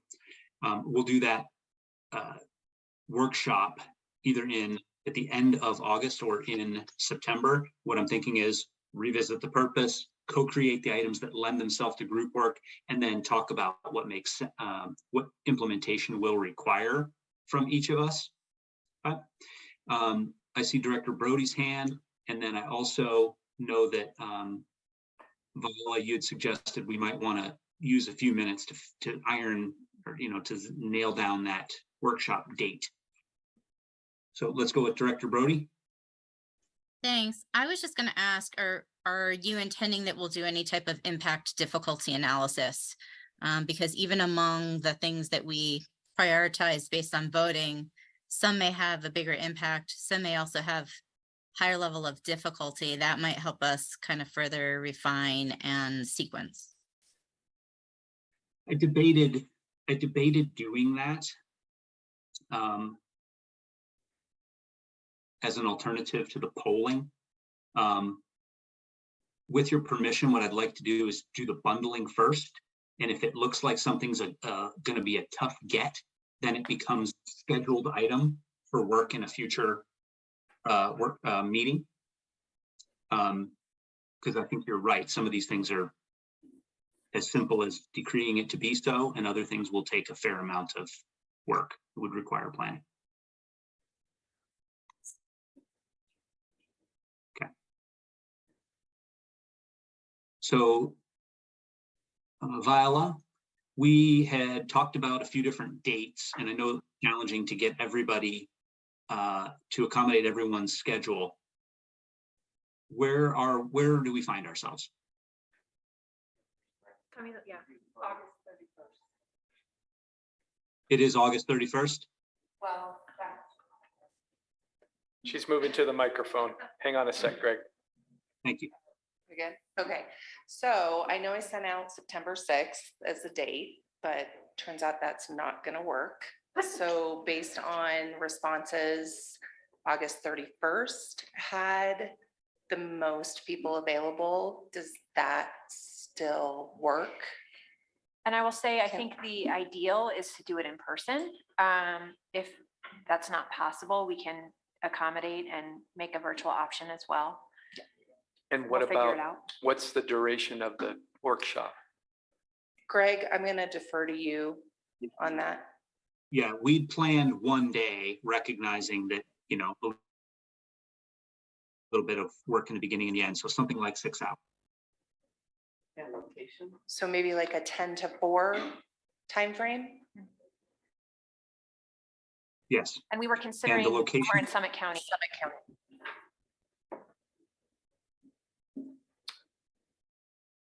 So I guess just simple question, can anyone not participate, whether in person or virtually? Mr. Chair, I'll be in a compact administration meeting in Burlington on that day, so I would have to do that. Okay. And Anybody I'm else? perfectly fine with you all continuing with that. I mean, I recognize it's hard, but can everybody, they think they can do it? No one seems to be throwing a flag. Director Cloud, you look a little stressed. I have meetings scheduled out for the next year. Yeah. I can make it work as long as it's a one day.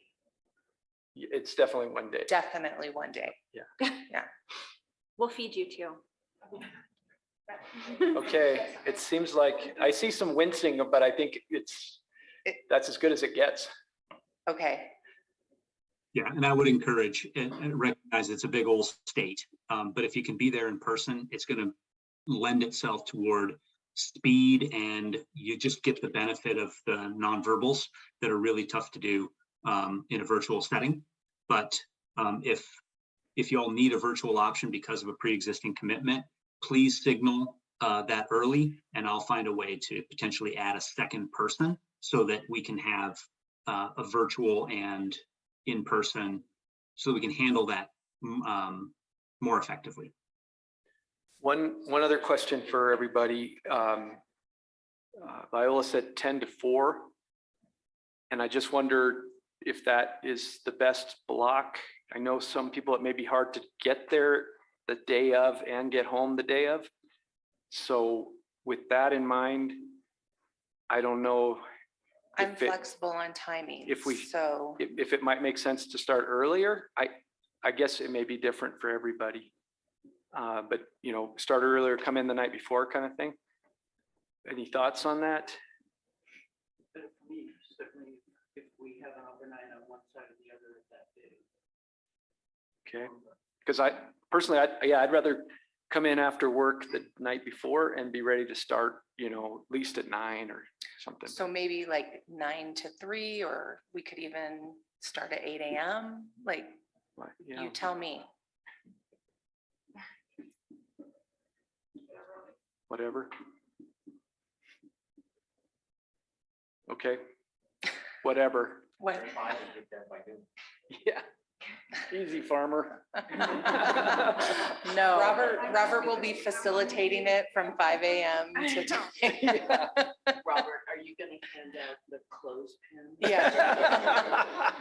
Okay, how does 9 to 3 sound to everybody? Good, Good? getting real and virtual thumbs up. Okay. Okay, so, Okay, So start. so what are you saying when you say early? 8? 8. 8's fine? Okay, Okay, 8 8. AM?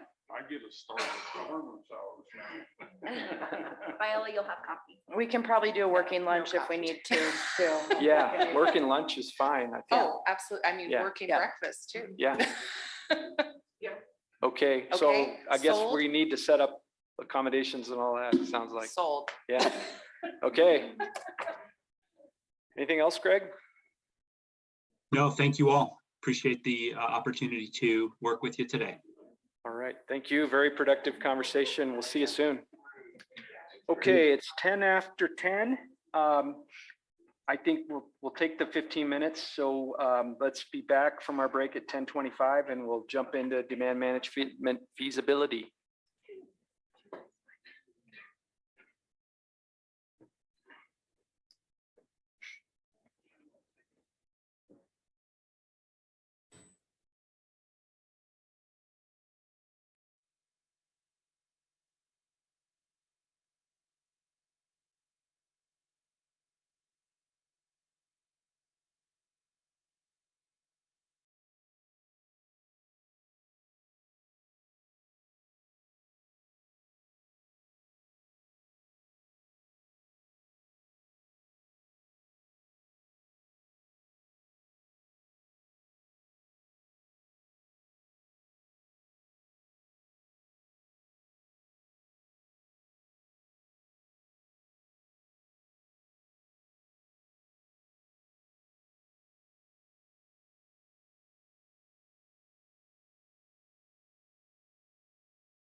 Recording in progress.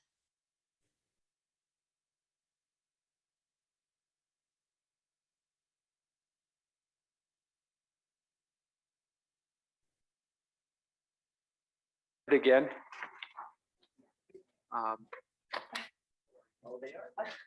So our next item is agenda item 16, which is demand management feasibility investigation with Amy Ostick. Before we start though, I do want to, I know this was stated yesterday, that Amy just completed another orbit. And Oh, no. I wasn't able to celebrate with her last night, but I did get her a present. And it's, I hope will be taken in the right spirit. It's both representative. Oh, no. Now he's got it. I'm going You gotta forward. do it I'm now. already in. Yeah, it's representative both the year behind us and hopefully in a different way the year ahead. You're gonna have to say what it is for the.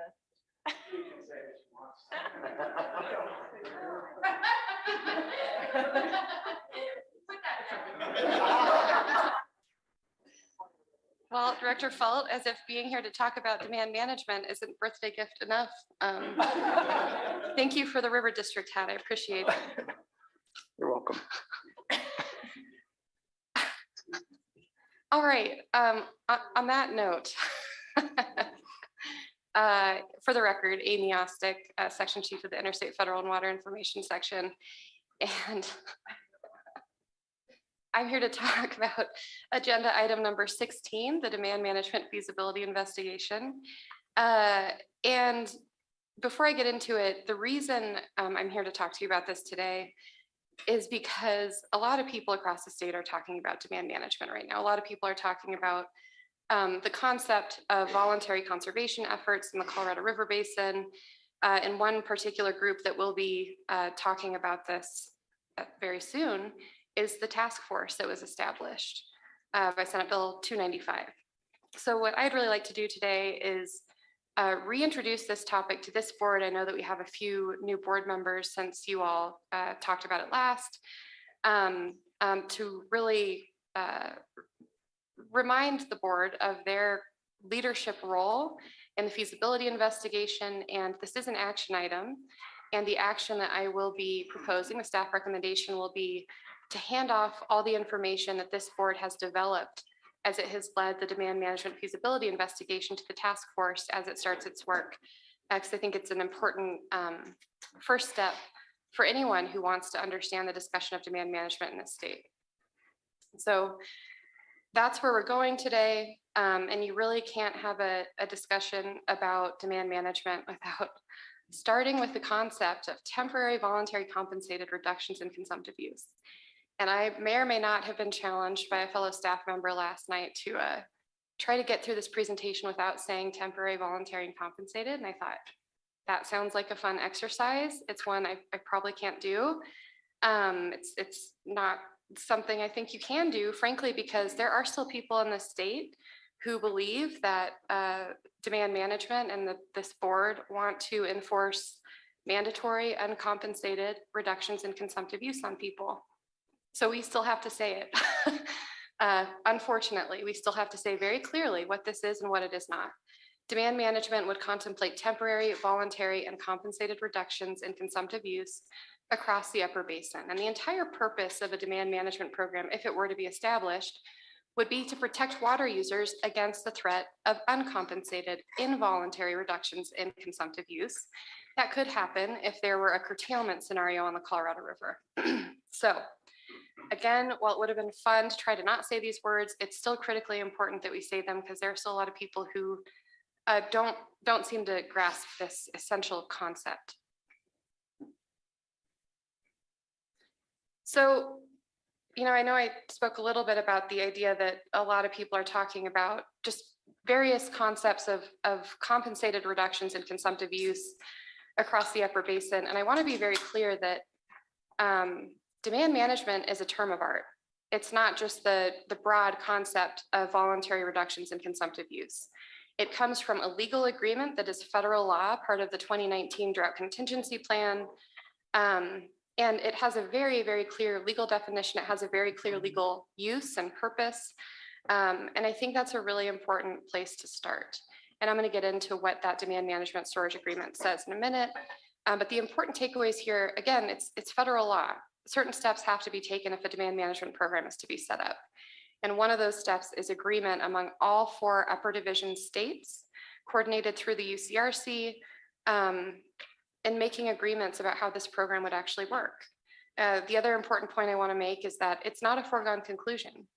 You'd have to go through all the steps laid out in that federal law before a demand management program could be set up. And that's not Colorado's choice alone. Every single upper division state would have to make a feasibility finding before any demand management program could be established. I always struggle with these clickers for some reason, but we're in the right place. We are here. So this slide is meant to highlight all the steps that would have to be taken pursuant to the demand management storage agreement before a program could be set up. The very first step is the feasibility analysis. So each upper division state has to look at various components of demand management and would have to make findings that it's feasible on multiple levels, including the verification and accounting for that water, the shepherding of that water, how does it actually get to Lake Powell, the storage and release for that water, how it's going to be funded, and of course, compliance with law. So before you even move forward to developing a program, you have to start with that feasibility analysis. And all 4 upper division states are still in the midst of that feasibility analysis. And that's where we are today and where we have been for the last 2.5 years now. So like I said, every upper division state is still considering these issues, and this brings us to you all. What is CWCB's role here? Well, your statutory mission is to preserve, protect, and manage Colorado's water for present and future generations, as I'm sure you all know. And that puts CWCB in the leadership position in terms of considering whether demand management makes sense from Colorado's perspective, whether it's feasible. So you all are the ones that you're the board who is leading this investigation, who has led this investigation. And again, I'm hoping today to reintroduce this topic with you and talk about where you've been on that journey. So this starts the walk down memory lane portion of the presentation. The DCP was finalized in 2019, and this board hit the ground running and started the feasibility investigation immediately with the 2019 work plan. Now, this work plan called for kind of a big picture analysis of these issues associated with demand management. There was recognition that there are a whole lot of issues, a lot of different types of issues. You have technical issues, policy issues, legal issues. And so this work plan was really meant to just take a first stab at separating out those types of issues and looking at the broad big picture questions associated with demand management. In July 2020, staff provided a pretty comprehensive report on the work that was completed as part of that 2019 work plan. It is included, as is all this work, in your board packet. That led to the step 2 work plan, which called for development of a framework, essentially a look at how demand management could potentially be implemented in a variety of different ways in the state. And then this led to the decision-making roadmap that was really designed to frame the questions associated with a demand management feasibility analysis. And I'm going to walk through each of these in greater detail now.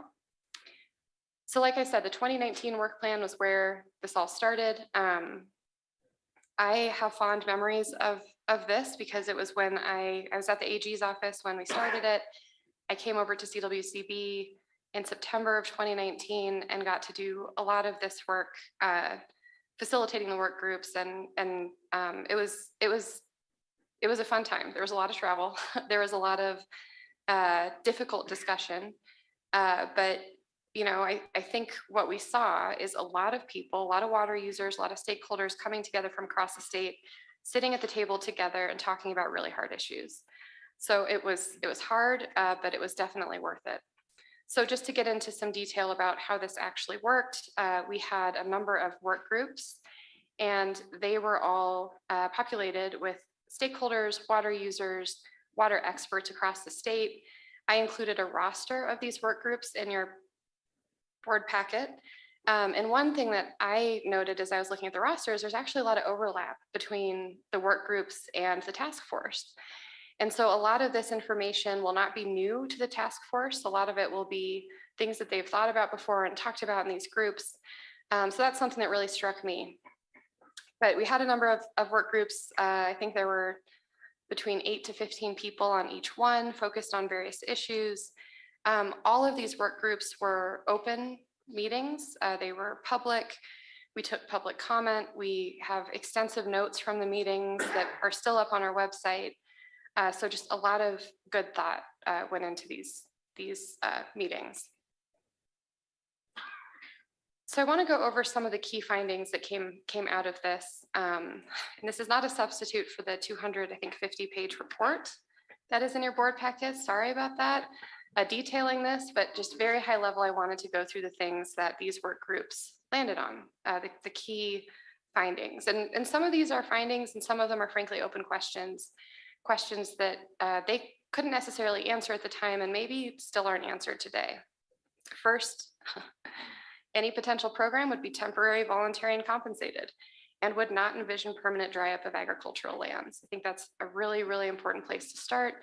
Again, just to be very clear about what this program would be and would not be. Second, a big part of the discussion was on proportionality and equity, and how do you ensure that this program is proportionate across the state? And I know that I used the word to define the word, and part of the reason for that is that there was a lot of discussion about what proportionality even means. IBCC took up a lot of that work and gave a lot of good thought to it, but there are differing opinions on what proportionality means, what equity means in this context. And so I don't want to stand here today and tell you that I have a clear definition, because a lot of smart people really wrestled with that issue and didn't come to a clear agreed upon definition. Next, any potential program should be designed to minimize or mitigate on-farm and off-farm impacts and adverse impacts to communities. Another thing that got a lot of discussion was secondary economic impacts. What are they and how can we manage them and prevent them? And a lot of good work from a lot of different places went into looking at that question as well.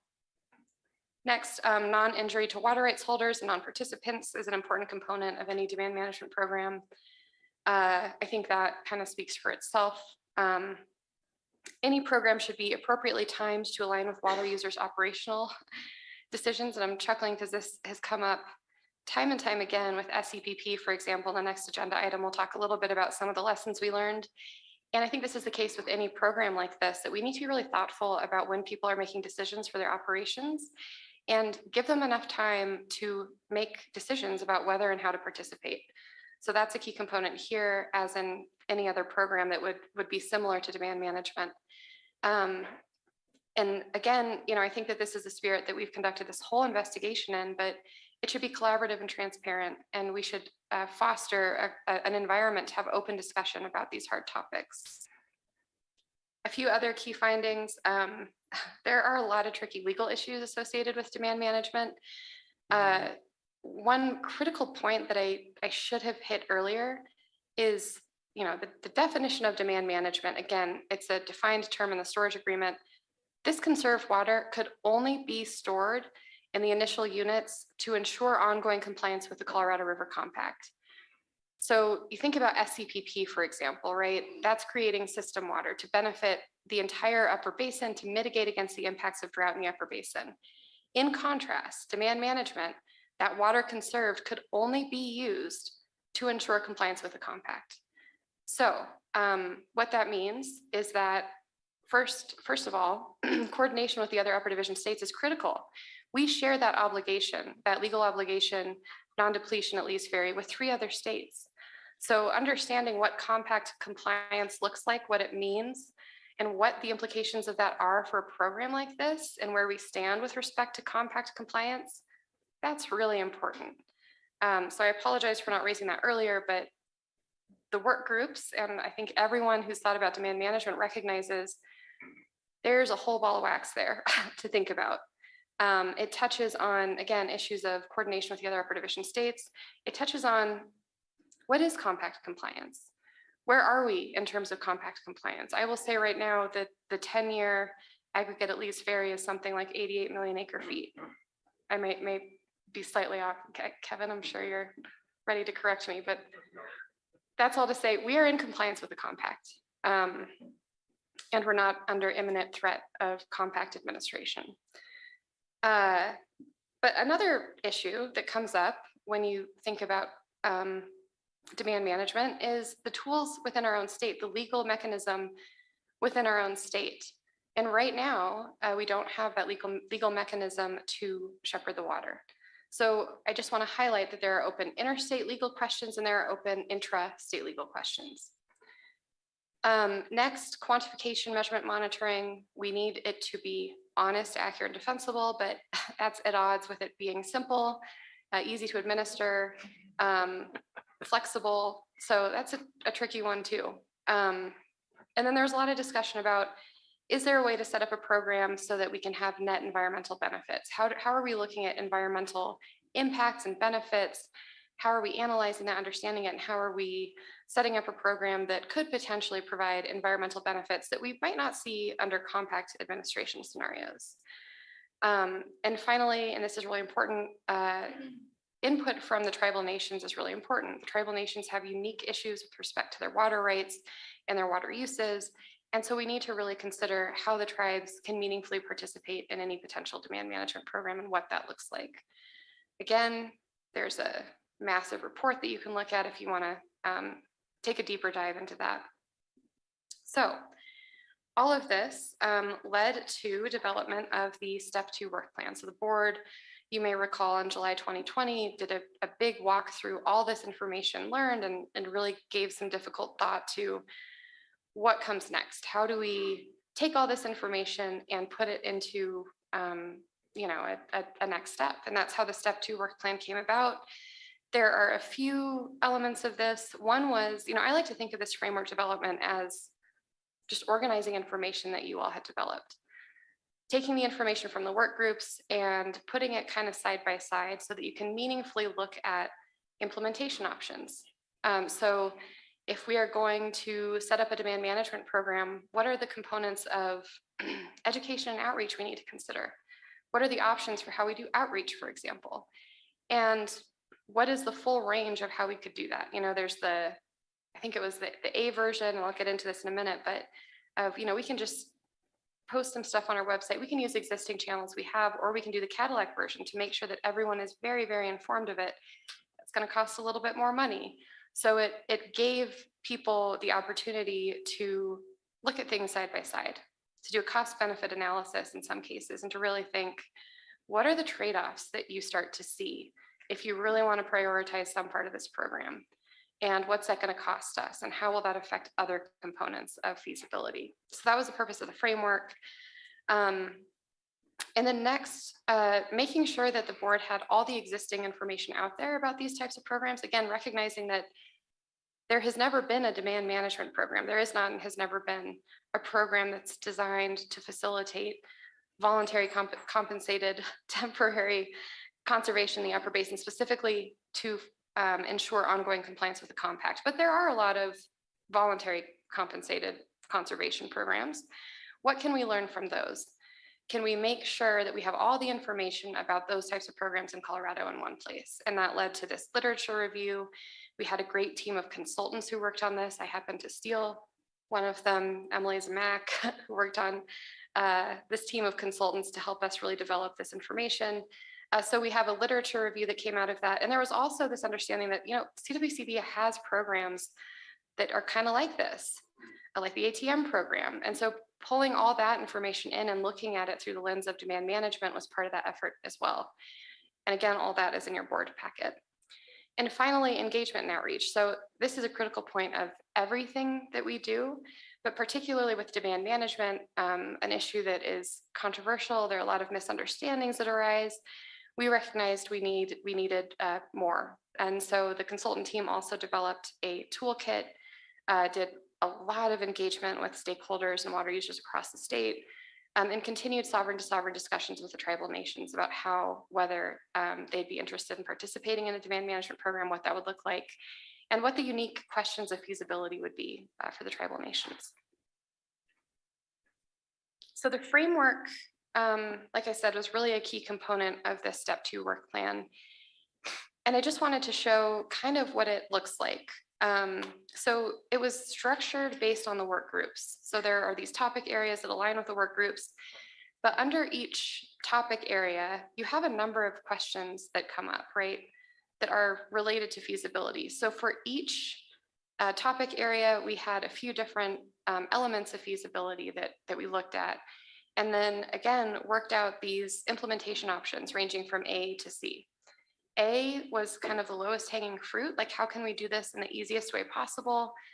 Again, in terms of education and outreach, that would look like, we post things on the website we already have. It's a pretty straightforward approach. The C option tends to be more expensive, more time consuming, but really builds out that component of feasibility to the greatest extent that you can think of. So one example, I'm not going to walk through all of them, but environmental considerations. This highlights that there are a number of different questions that come up when you think about just the environmental considerations component of feasibility. First, how are we even looking at potential benefits or impacts? What level of effort are we putting into that? Are we developing a new list of criteria or risk analysis type things? Or are we just using the tools that we already have? And then assessing what actually happens as a result of those projects, assessing the environmental impact or benefit. Again, there's a broad range of tools that you can deploy there. Strategies to avoid, offset, or mitigate negative impacts. What are the tools we already have in our toolkit? Are there tools that we could develop to help with that and measuring or quantifying the benefits as well? So again, if you kind of go from left to right here, you see it starts with low-hanging fruit and then goes up to the Cadillac option.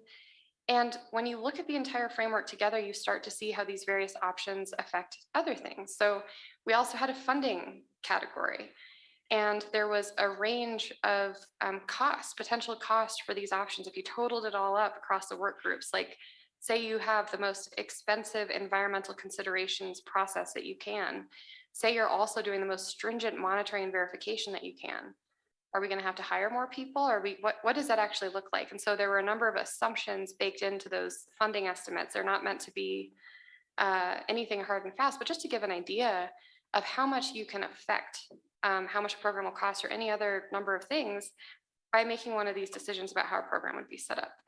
So this was really just meant to, again, organize information, not to suggest how a program should be developed or what it should look like if you were to move forward with that, but just to give you the ability to analyze all the information in one place. And there wasn't a suggested, oh, we like A or C better. It was just meant to organize information. So that is the framework. When we put the framework out, which I believe was in March 2021, we got out and about and did a whole lot of outreach on it. We met again with the work groups to go over the components that we were representing in the framework. We hit the basin roundtables. We went to IVCC meetings. We also had public workshops for those who might not be engaged in those areas. We started this Engage CWCB page so that people could engage online. We made an informational video, and anytime anyone wanted me to go speak somewhere, I did. So we really tried hard to get out and about to talk about this because we felt it was, again, a good kind of representation of all the information in one place, and we wanted to hear what people thought about it. So I think this led to the point where there was a lot of information out there. There was a lot of information that this board had created, had directed, and there was a recognition that, we needed to be able to sort this in some meaningful way in terms of the decision-making process. We have all the information there. How does this actually affect feasibility? How do these issues actually speak to whether demand management is feasible? What is the question of whether it's feasible? And based on discussion that this board had, this decision-making roadmap or a way to think about the decision came about. And what this recognized is that there are a lot of different types of questions associated with demand management. Some of them are technical in nature. Monitoring and verification, for example, how are we actually tracking this water? That introduces a lot of technical questions. So there's this question of, can we? Is there a way that we can figure these things out? Is it technically possible? So that is in the box of achievability, what this board called achievability. Can we do this? Is it possible on the ground? But it's really not that simple when you're talking about demand management. There are a few other very, very large questions that would need to be considered. And really what it comes down to is, even if we can, should we? Is it worthwhile? Are we creating measurable amounts of water that will mitigate the state's risks relative to our compact obligations? Can it be designed in a way that will appropriately avoid or mitigate potential adverse impacts? Oh, and by the way, if you do that, is it still going to create enough water to make it worth it? Is it a sufficiently robust tool? Really is what that comes down to. Can you design it to be a sufficiently robust tool while still having all the protections that water users would want? And finally, can it address anti-speculation concerns? This gets into a policy discussion. Is there a way to design it so that it's aligned with state policy and goals, including anti-speculation issues? And finally, this question of, is it advisable? So I think of worthwhile, a lot of that comes down to issues within the state. Can we do it in a way that works for our water users and still make it worth it? Advisability, and this I think has gotten more complicated in the last year, this question. There's a lot more information we have, but is this the right tool at the right time in terms of broader Colorado River strategy and goals? Does this make sense when you consider everything else going on the Colorado River at that time? And in the time since this board talked about demand management, and now a lot of things have happened on the Colorado River that could impact whether you view this as the right tool at the right time. So that is the question of advisability, and the way that this board framed it when this roadmap was adopted was, that's really a question that needs to be addressed at that time, right? That might change over time. The advisability of this type of tool might depend on what's happening on the river at any given time and what has happened and what's going to happen. So it's a question that needs to be asked at the time that a decision would be made. And it's hard to fit all this on one slide, but the information that the things that have happened in the last year alone that might inform that last question are substantial. We have experienced the drought response operations agreement implementation. We have seen what that coordinated effort with the upper division states look like, as well as unilateral actions by the Bureau of Reclamation to release water from Blue Mesa Reservoir. We have done the system conservation pilot program again for 1 year. We've seen how much water it creates. We've seen some of the challenges it has posed. We have had ongoing discussions with the basin states and tribal nations about what tools are in our toolkit to deal with the immediate issues as well as the long-term issues, and how the tribes might be able to meaningfully participate in a program like this. We have seen a draft supplemental environmental impact statement come up related to the 07 guidelines. And the reason that's important and relates to demand management is because any demand management pool would be protected in Lake Powell, right? It would be invisible to the tiers of the 07 guidelines. So if you're messing with what's happening at Powell and Meade in those operations, that implicates how demand management would function. And that's, again, a difference between demand management and system conservation pilot program, is it relates directly to operations at Lake Powell.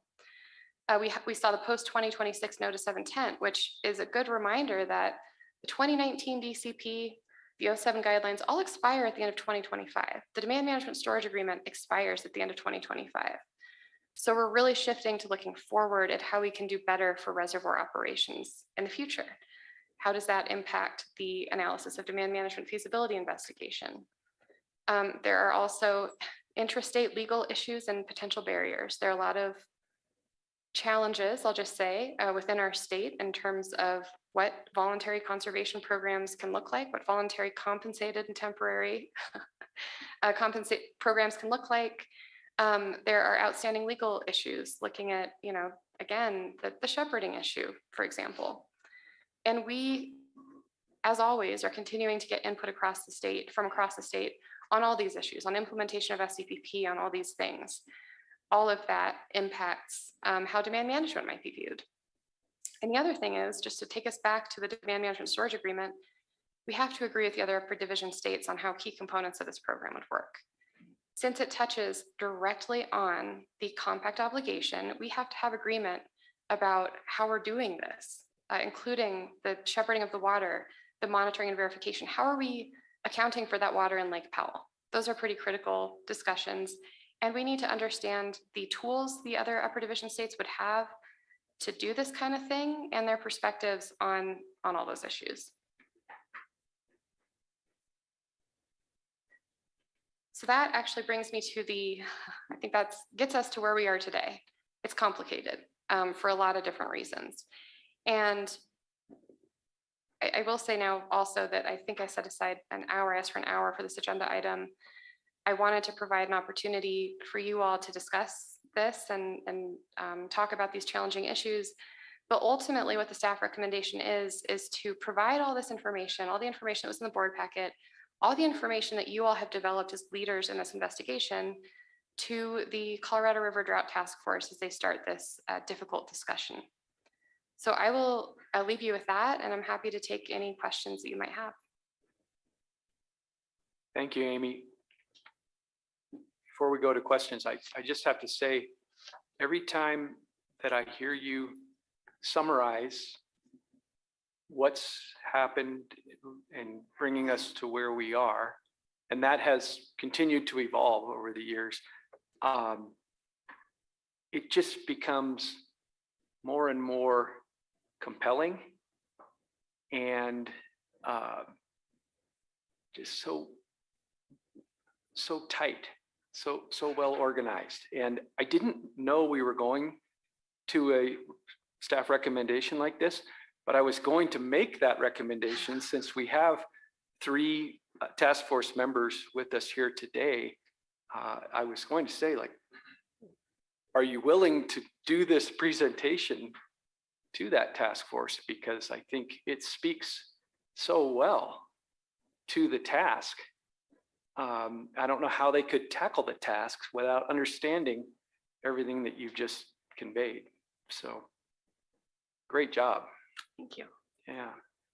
Are there, yes, Director Gibbs. And I'll just echo your thoughts too. And I'm kind of a learner that likes to like doodle on things. And so when Amy sent out, or maybe Viola sent out, the packet for this, I of course print this off, and it's so impressive to really see it.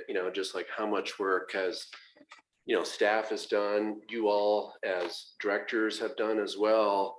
IBCC has played a really important role too. And then, you look at the work groups too, and it's really, the who's who in so many different subgroups of agriculture, education, economic considerations, environmental considerations, and all the work that they put in as well is just tremendous, to say the least. So having the task force have a good understanding of all the good work that has been done to date as a starting point is really critically important. So, but just thank you to everyone that was a part of all this. I remember when I first started my role, it was when, DCP was just on the verge of passing Congress. I remember being at Water Congress, and that was the buzz around the room. Everyone was talking about it, and the state has done a tremendous amount of work with a lot of different partners to investigate this. So. Other comments or questions?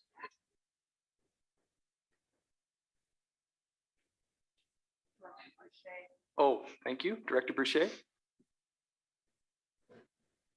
Thanks, Chairman Felt.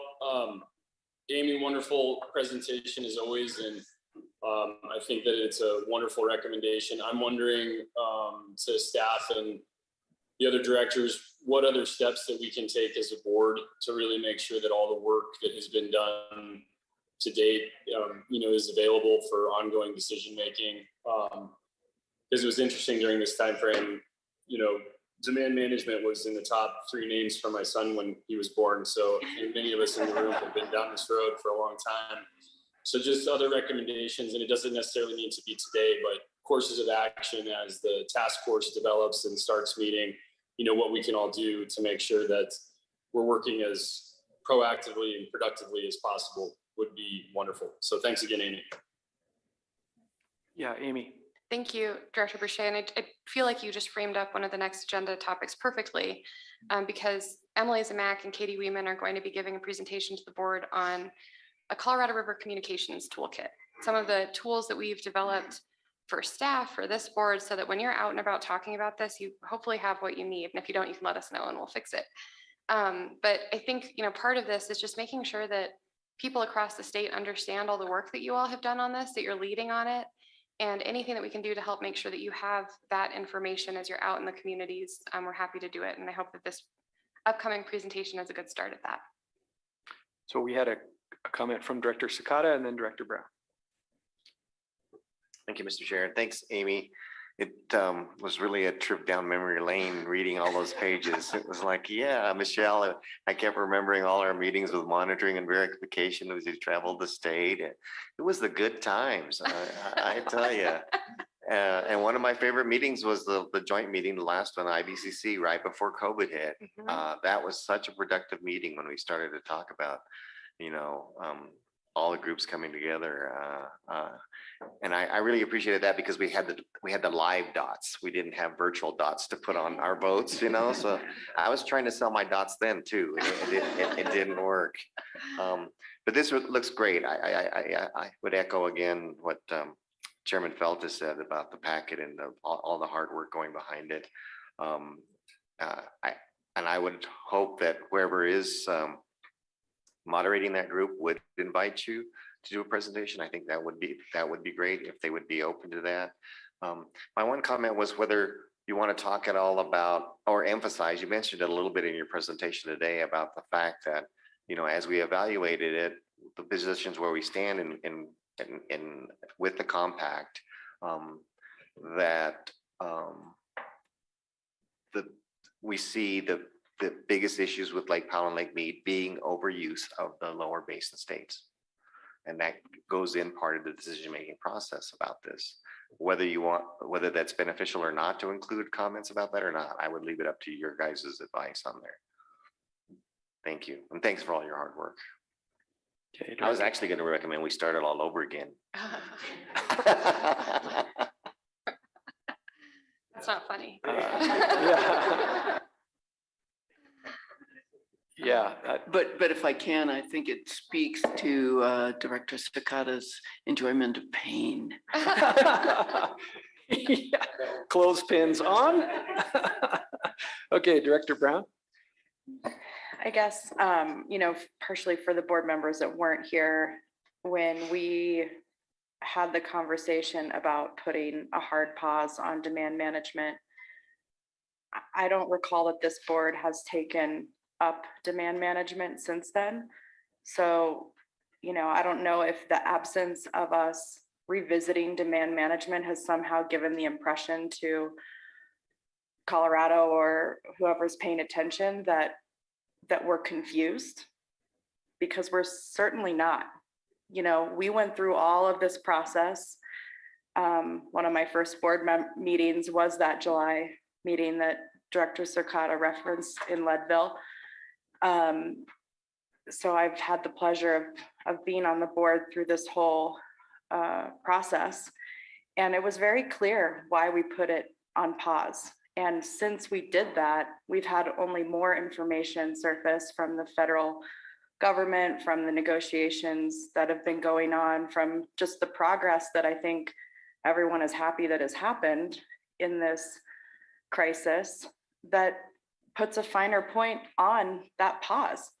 And so, if it's useful for this board to take up whether or not we keep the pause button on, since it's a new makeup, I'm just throwing it out there. I don't want to make assumptions that this board feels the same that the board makeup a year ago was, but I mean, as somebody that has remained consistent, I certainly feel like we should still be on pause and letting this unfold, that there's no action that we can take that further clarifies any of the information we have at hand. We have bodies of information, as witnessed by the packet in person. Thank you for bringing that.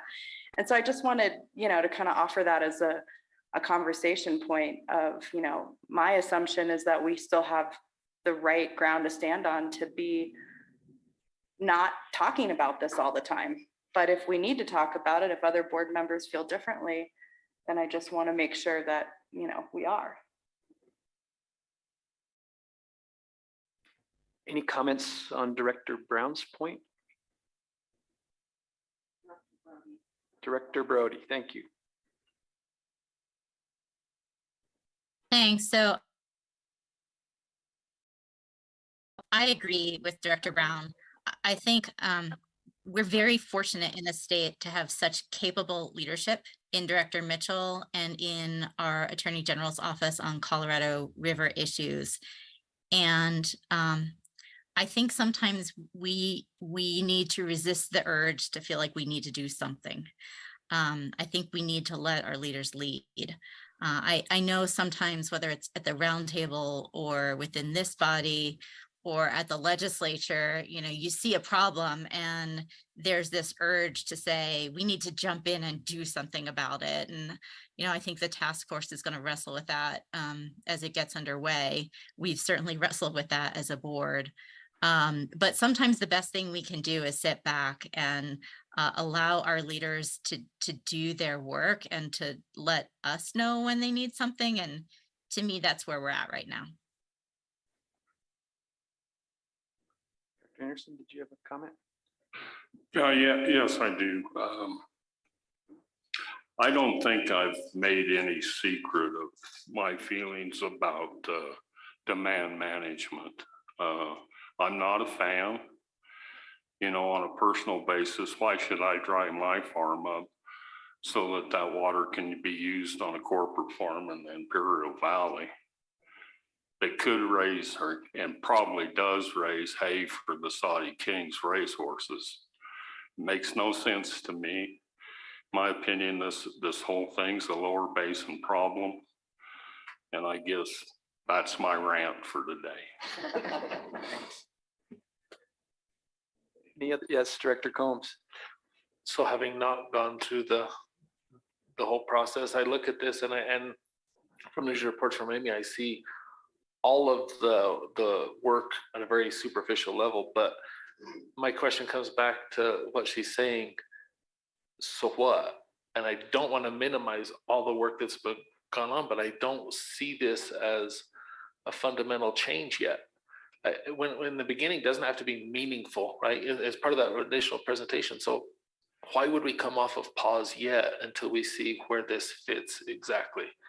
I'm trying to be respectful of all the work. I don't want this to come off of like it was for naught. I think it was very exhaustive, but is it going to move the needle on anything we do here?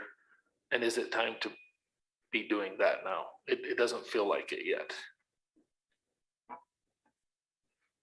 It strikes me one thing we could do that would be an amendment or modification of the staff recommendation, but just to put a little more emphasis on it would be to quickly, we know who the chair of the task force is now. We know who the consultant is, so we know they're going to start meeting soon.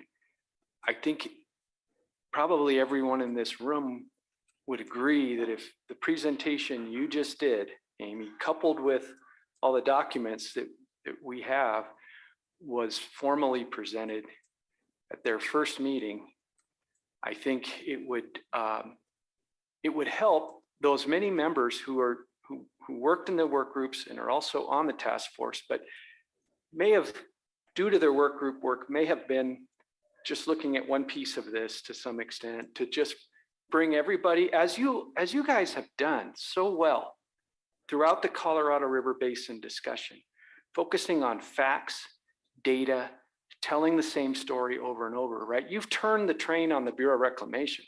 I don't know anyone who thought that was a likely outcome, but it seems to be what's happened.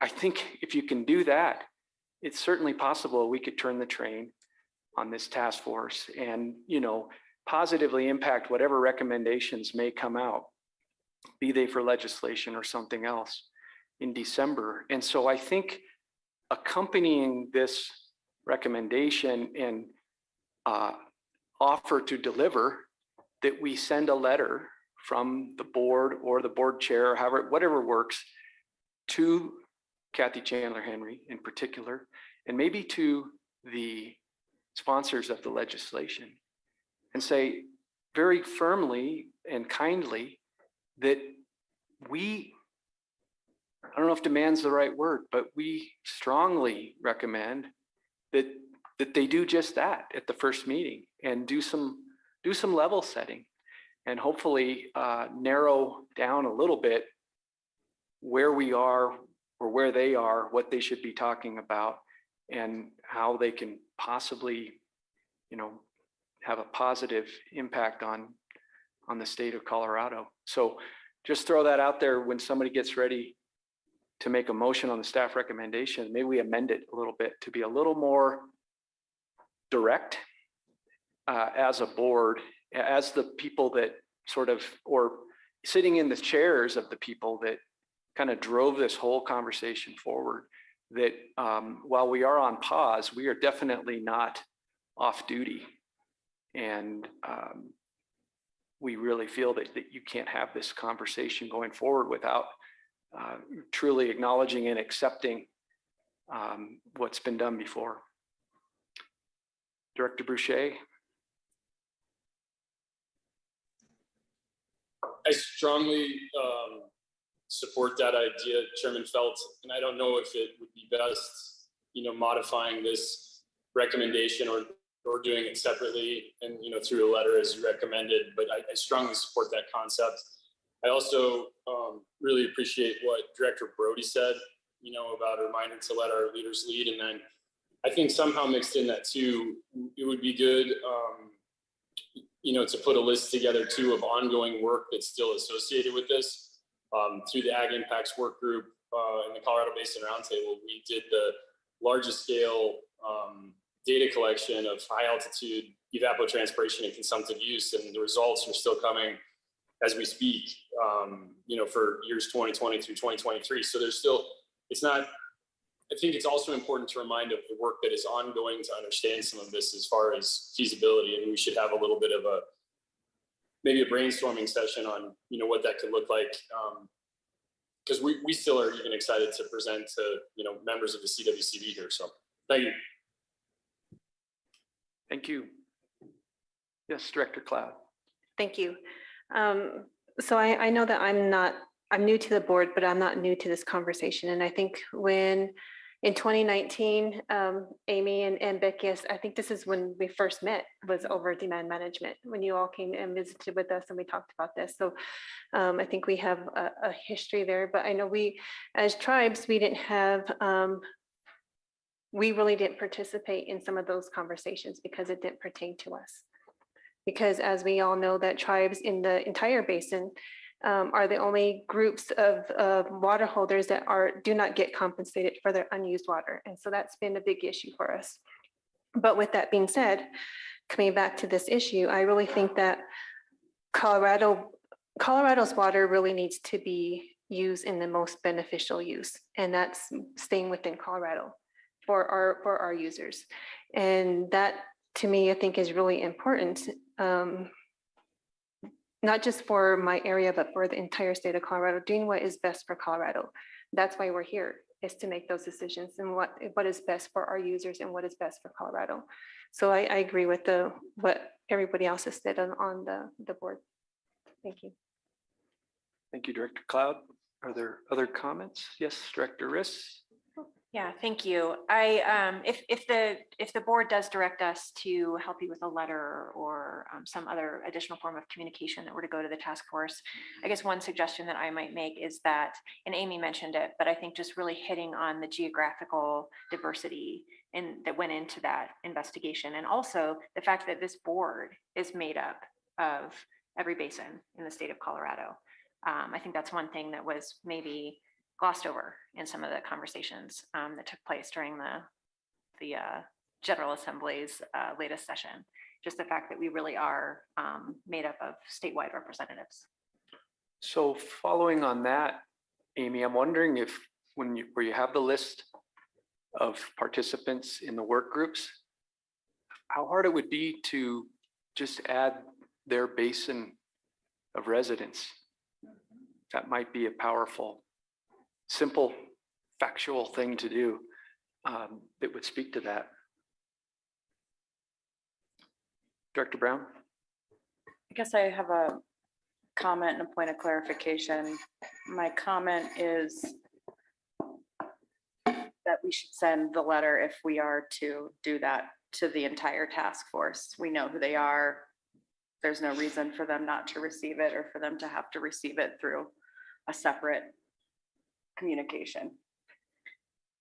My second point of clarification is that if it sounds as though this board is still in the same place, that we agree essentially that not doing any additional work on demand management at this time is very justified, that we can write our position in that letter if we so choose. The position hasn't changed. I think it's powerful.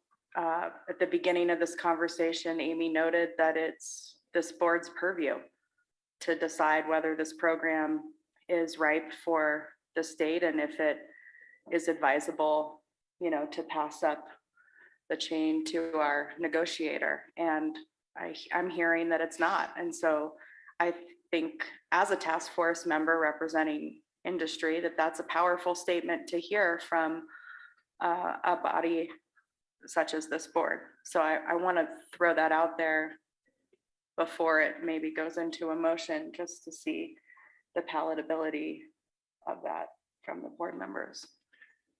And I would follow that comment too by saying, Director Brown, that I would, from where I sit, you are the best positioned person. You are in some ways, I feel like, the voice of this decision on our board. And the fact that you'll be sitting at the task force when hopefully these things happen, that you're in a great position to help people understand the decision that we have made as regards the pause. And I hope you feel that way too. Director Cloud. Thank you. I also forgot to thank you, Amy, and everyone that worked on this, because this was a lot of hard work, and it's a really good report. I think it should be memorialized in some way, because we don't want to have to go back and redo it. But I am making it somewhat of a living document. I think it is important as well too. But I also have another question or a question, because we know that the demand management is also contingent on the other states. Do we know if they've completed their studies? Yeah, thanks, Director Cloud. What I will say is that it's an ongoing discussion with the other upper division states, because I think there are a few components here. One is the desire. So you might hear from other states, we would love to be able to do something like this, right? Whether we have agreed on the appropriate tools to manage this kind of program across state lines is a very different question.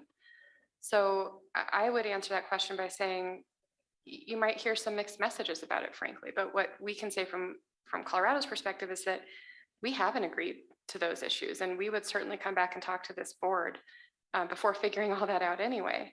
So a lot of the weedy, difficult questions remain unanswered. So from my perspective, I would say, in terms of legal feasibility, going through the demand management storage agreement, the components that we'd have to agree on there, no, we are not at that point today. But again, as this board is on, pause or that doesn't mean that we will not be coming to you with a whole bunch of information that could impact how you view all those things, like discussions we're having with other states, like the ongoing draft SEIS process post 2026, a lot of things that could impact your views on all this. So we'll continue to come to you with updates on those issues. Director Greenberg. Thank you, and thank you, Amy and staff, for this incredibly important and helpful background. I just have a comment as the other task force member sitting at this table wearing 3 hats right now. Am I the ag commissioner or a ex officio member on this board or a task force member? But in whichever hat I am wearing, thinking about the task force, I think one of the biggest challenges we're going to face in the next 6 months is finding our reason for existing as a task force. And I think part of the challenge that I have on my mind is how to make the next 6 months meaningful to the state of Colorado, which means understanding the foundation we're standing on and not operating under the impression that we're starting from scratch in any sort of way. And so I guess my comment or request is please help me understand how I can best do that and support the task force in starting from where we are right now and not from square one. So thank you for already doing that for us today. Other comments, Director Sakata? Thank you, Chairman Feld. I would agree with Commissioner Greenberg too, in the sense that maybe not demand that they have it, but it would be really helpful for them to have this to help them along their process. I always appreciate when somebody is trying to help me rather than demanding something from me. But then also maybe consider expanding upon your point about the difference between system conservation pilot projects. I asked you this question when we approved it as a conservation program, that these are a learning tool for us. It's not demand management. And you mentioned it today a little bit. It seemed like there was a lot of confusion that, oh my, this is the first step to demand management. And it's, in my mind, it wasn't. It's a tool for us to better understand conservation practices. What are going to be some of the monitoring and verification? And we're not dealing with shepherding yet. This is just on the ground work. So that would be one suggestion, if you're also going to highlight some things to better separate that understanding, and whether that's in the letter that Director Brown mentioned or something, that would just be another suggestion for consideration. Thank you. And then, oh, sorry, Mr. Chair. Looking at the legislation, they're directed to, and I'll read, the purpose of the task force is to provide recommendations for potential state legislation. Do you have any? I don't know if there's anything that we can offer to them. I mean, it goes on, and I'm sure you're aware of this, it goes on to say, tools to collaborate with the district and with the districts and everything. But, to be helpful in the sense too, is there anything that we could see that would be helpful legislation to propose? And then a question about the legislation that I didn't understand. They referred to one of the 4, the work that had been done for Trans Mountain diversions. They referred to our water plan, and specifically item 4. Do you have any idea what that was a reference to? Yeah, thanks, Director Sakata. I would defer your first question in terms of legislation to legal counsel to be discussed at a future meeting potentially. Okay. But your second question, I believe the reference to the principle 4 of the conceptual framework. Right. I think if you were to trace that onto the demand management discussion, it would relate to the proportionality consideration. I think, but here's the thing. You ask 10 people and they're going to tell you potentially 10 different things about what that actually means and what it looks like in practice. It's a complicated, tricky issue, but the idea of proportional participation across the state, I think is the idea for some people. Begs a lot of other questions, like keeping the program fully voluntary, providing opportunities for people to choose to participate should they want to. So I don't really have a good answer, but I think that's the discussion that is being alluded to. Thank you. Director Anderson? We have 2 members of the task force at this meeting, apparently. 3? Dan, Kate, and Okay. And I get 4.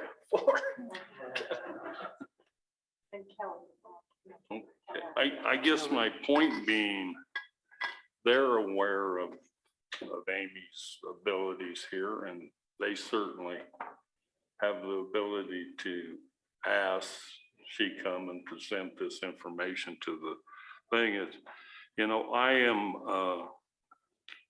if I was on that task force, I'd be really concerned about the schedule. here we are, the end of July and supposed to have ideas out in December. That is a long 4 months at the best. So, you know, and the first meeting obviously is gonna, I would think, would be organization and how you're gonna gear yourself for the program. So I'm not certain that a letter or, you know, additional demands on that task force are really necessary. Just to respond to that, part of my thinking with that was just that if we wait till the first meeting for our many representatives to suggest that it would be a good idea, we will be falling behind a little bit. Whereas if they can build this discussion into that first meeting, I think that would be just a really great way to get everybody on the same page. So yeah, I agree with both you. It doesn't have to be a demand, but a suggestion, a strong suggestion, a rational suggestion, I think would be, I think we'd be remiss to not make that recommendation, honestly, and have it slip through the cracks. Director Boucher. Thank you, Chairman Felt and Director Anderson. Based on some of the conversations that I have had, I think that I agree strongly with Director Felt. I think that us demonstrating that we are discussing this, we're engaged, you know, that reminds them of our involvement is an important thing. And I don't want to take away from further discussion. So I would ask the board or chairman if you are ready for a motion. I believe so. Okay, I'll swing at this first and tell me what you think. I would move staff recommendation on agenda item 16. Additionally, ask that staff assist this board in putting together a letter from the board to all task force members and bill sponsors that politely asks for a presentation from the CWCD earlier in the meeting process and includes an update from this board on our position of pause on demand management. Thank you. Is there a second? Director Combs. Any discussion? Yes, Director Brown. I think the most powerful thing that I heard today that sums it up is from Director Cloud about I don't exactly remember your words, but that the best use of Colorado's water is in Colorado. And I don't think you can say that any better. And so, you know, maybe if we're looking for a closing statement from the board, that kind of summarizes our thoughts on it. So, yeah, I would propose that as a friendly amendment. Was that, so we have a motion and a second, and that's an amendment. Is the amendment acceptable to the mover and shaker? I would simply ask Director Brown if we could add that statement that you recommended with the closing that at this time. Sure. At this time, we continue to believe ... Perfect. Amendment accepted. Okay. Okay, so we have a motion and a second on the amended motion. Is there any further discussion? Okay, all those in favor of the motion say aye. Aye. Opposed? Motion carries unanimously. Thank you, Amy. Thank you. Great presentation.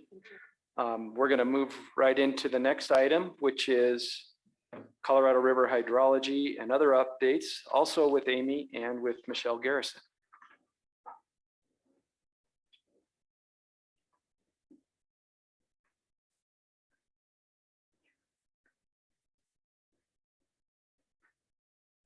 Good morning, Michelle Garrison.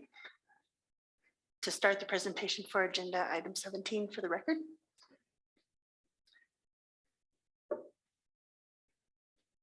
While we wait for the presentation to pull up, I'll just say, if you want the condensed version, the winter was cold and wet. the summer is hot and dry, and we're learning a lot about how we need to change things to move forward in a drier future and run reservoirs when it's drier. And there we go. So if you need lunch now, we'll let Amy go and I'll skip my part. But anyway, we'll talk quickly about hydrology and operations, and then Amy will pick up on all the updates with all the different moving pieces and parts that are going on in the basin. So in terms of precipitation, you'll remember water year 22 was below average. And that, of course, carries over into your runoff for future years. Water year 2023 in the middle so far has been above average, except in the headwaters in Colorado, where it has been near or below average in some places, particularly the Colorado main stem. And on the right-hand side, it has been very, very dry in June and July. So we're seeing the water year kind of dry out here. So that could have some impacts that we'll talk about in a minute.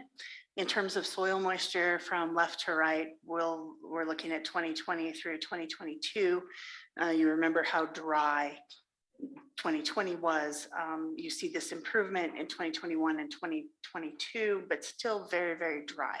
And I think the competing things that are happening this year are the good wet spring and the dry summer. And so I think fall will be very telling in terms of whether or not we see an improvement in soil moisture that could improve the runoff for next year, or whether we're going to be looking at dry soil moisture again going into next winter. And when you look at the snowpack and runoff, on the left is the snowpack, and we ended up in the top 10% wettest snowpacks in the last 30 years. Looked really good, and in a lot of places, maybe even in the top 5% or top 1%, setting records in some places, the snowpack looked great. And for the first time in a long time, that included a lot of low elevation snowpack, which we don't always see. And the cold conditions allowed that low elevation snowpack to continue, which was fantastic. But if you look at the bottom right at the runoff for the year above Powell, we only got not quite in the top 25% for runoff with that great snowpack. And that is that impact of those dry soils. So I'm curious to see where we land this fall in terms of what we might expect for next year's runoff, given whatever snowpack that we get.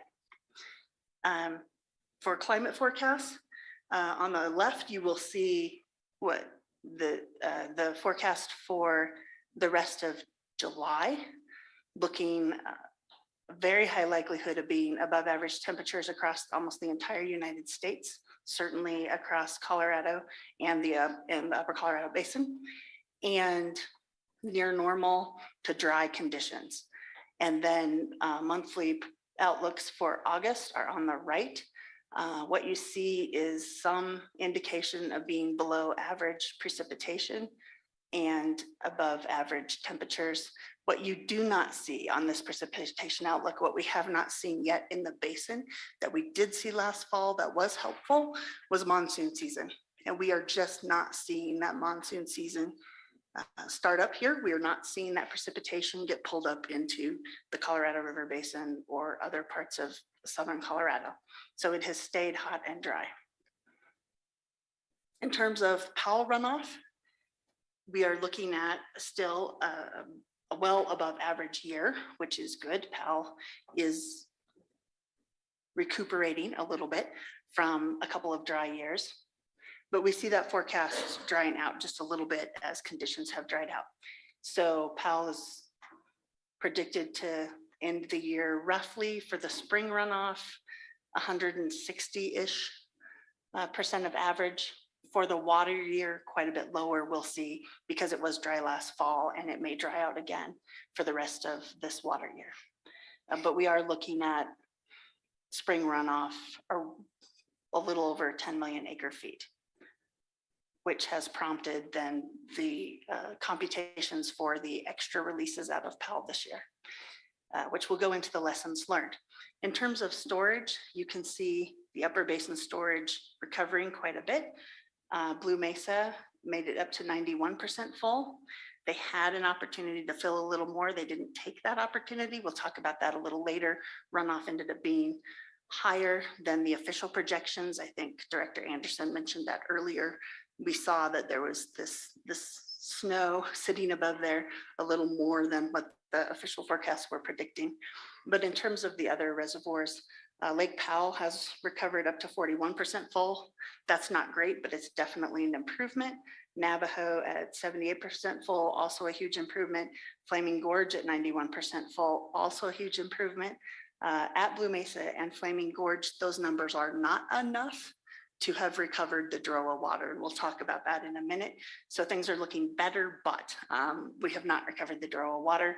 On the right-hand side, you'll see the forecast for each reservoir. I won't go through them, but in terms of spring runoff, ranging from 130 to 160, the update's like 8% of average. Whereas for the water year, a little bit drier, 117 to 145% of average roughly. So what does that mean for Lake Powell? In terms of the water year 2023 forecast, we're coming in, like we said, roughly 146% of average for the water year, 160 something for the spring runoff. Looking forward into water year 2024, they have now put that on the slides. So when you look to the far right-hand side of this bar graph, the light green is 2023, and the red, green, and blue on the far right are now complete guesses for 2024. So don't put too much faith in those. We have absolutely no idea what's going to happen in 2024, but now they're on the graphs.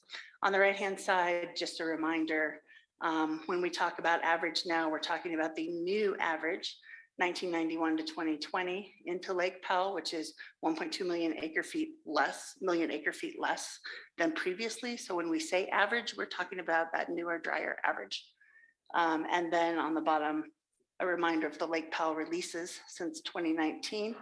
And if you look at the water year 2023, we are in that lower elevation balancing tier where you spend all summer guessing what the actual final runoff is going to be and what the lower basin is going to do, and trying to adjust those to balance those contents between the two reservoirs. So every month Reclamation will make a new computation for how much they want to release in water year 2023, right up to the end of water year 2023. So these balancing years are not a lot of fun. You never know what you're actually going to end up with. When we talked about this in May, the April projections looked like there might be a full 2.5 million acre feet extra released under balancing. Now that number's down around 2. So as of July, we're forecasting a total release for water year 2023 of approximately 9 million acre feet to be determined as we continue to go on. If it continues to dry out, every 100,000 acre feet we lose in forecasted inflow to Lake Powell should mean about a 50,000 acre foot cut in releases from Lake Powell to Lake Mead. So it's about half of whatever we lose in the inflow forecast will be shown in the Lake Powell releases. In terms of drought response operations, on the top, this is the July plan for projected recovery of the DROA releases. They have to update this every month as they see what actual inflows they get, what the flows on the Yampa are, what their releases for target flows on the Green River are for the recovery program. So this is updated regularly. What you'll see for this and for Blue Mesa is that they can't recover with this operation all of the water that they need to recover from DROA before September 30th. Some of the water will be recovered October, November, December, all the way through about March of next year. And so what that means is any DROA water that isn't recovered in Flaming Gorge or Blue Mesa before September 30th, half of what wasn't recovered will be part of those balancing releases to Mead. And that has been a concern for the upper basin about the intent of those DROA releases and whether or not those were actually preserved in Lake Powell, which was the intent of those releases. And so that is an ongoing discussion, but that's what you'll see. But you do see here for Flaming Gorge some attempt to recover what they could in the spring.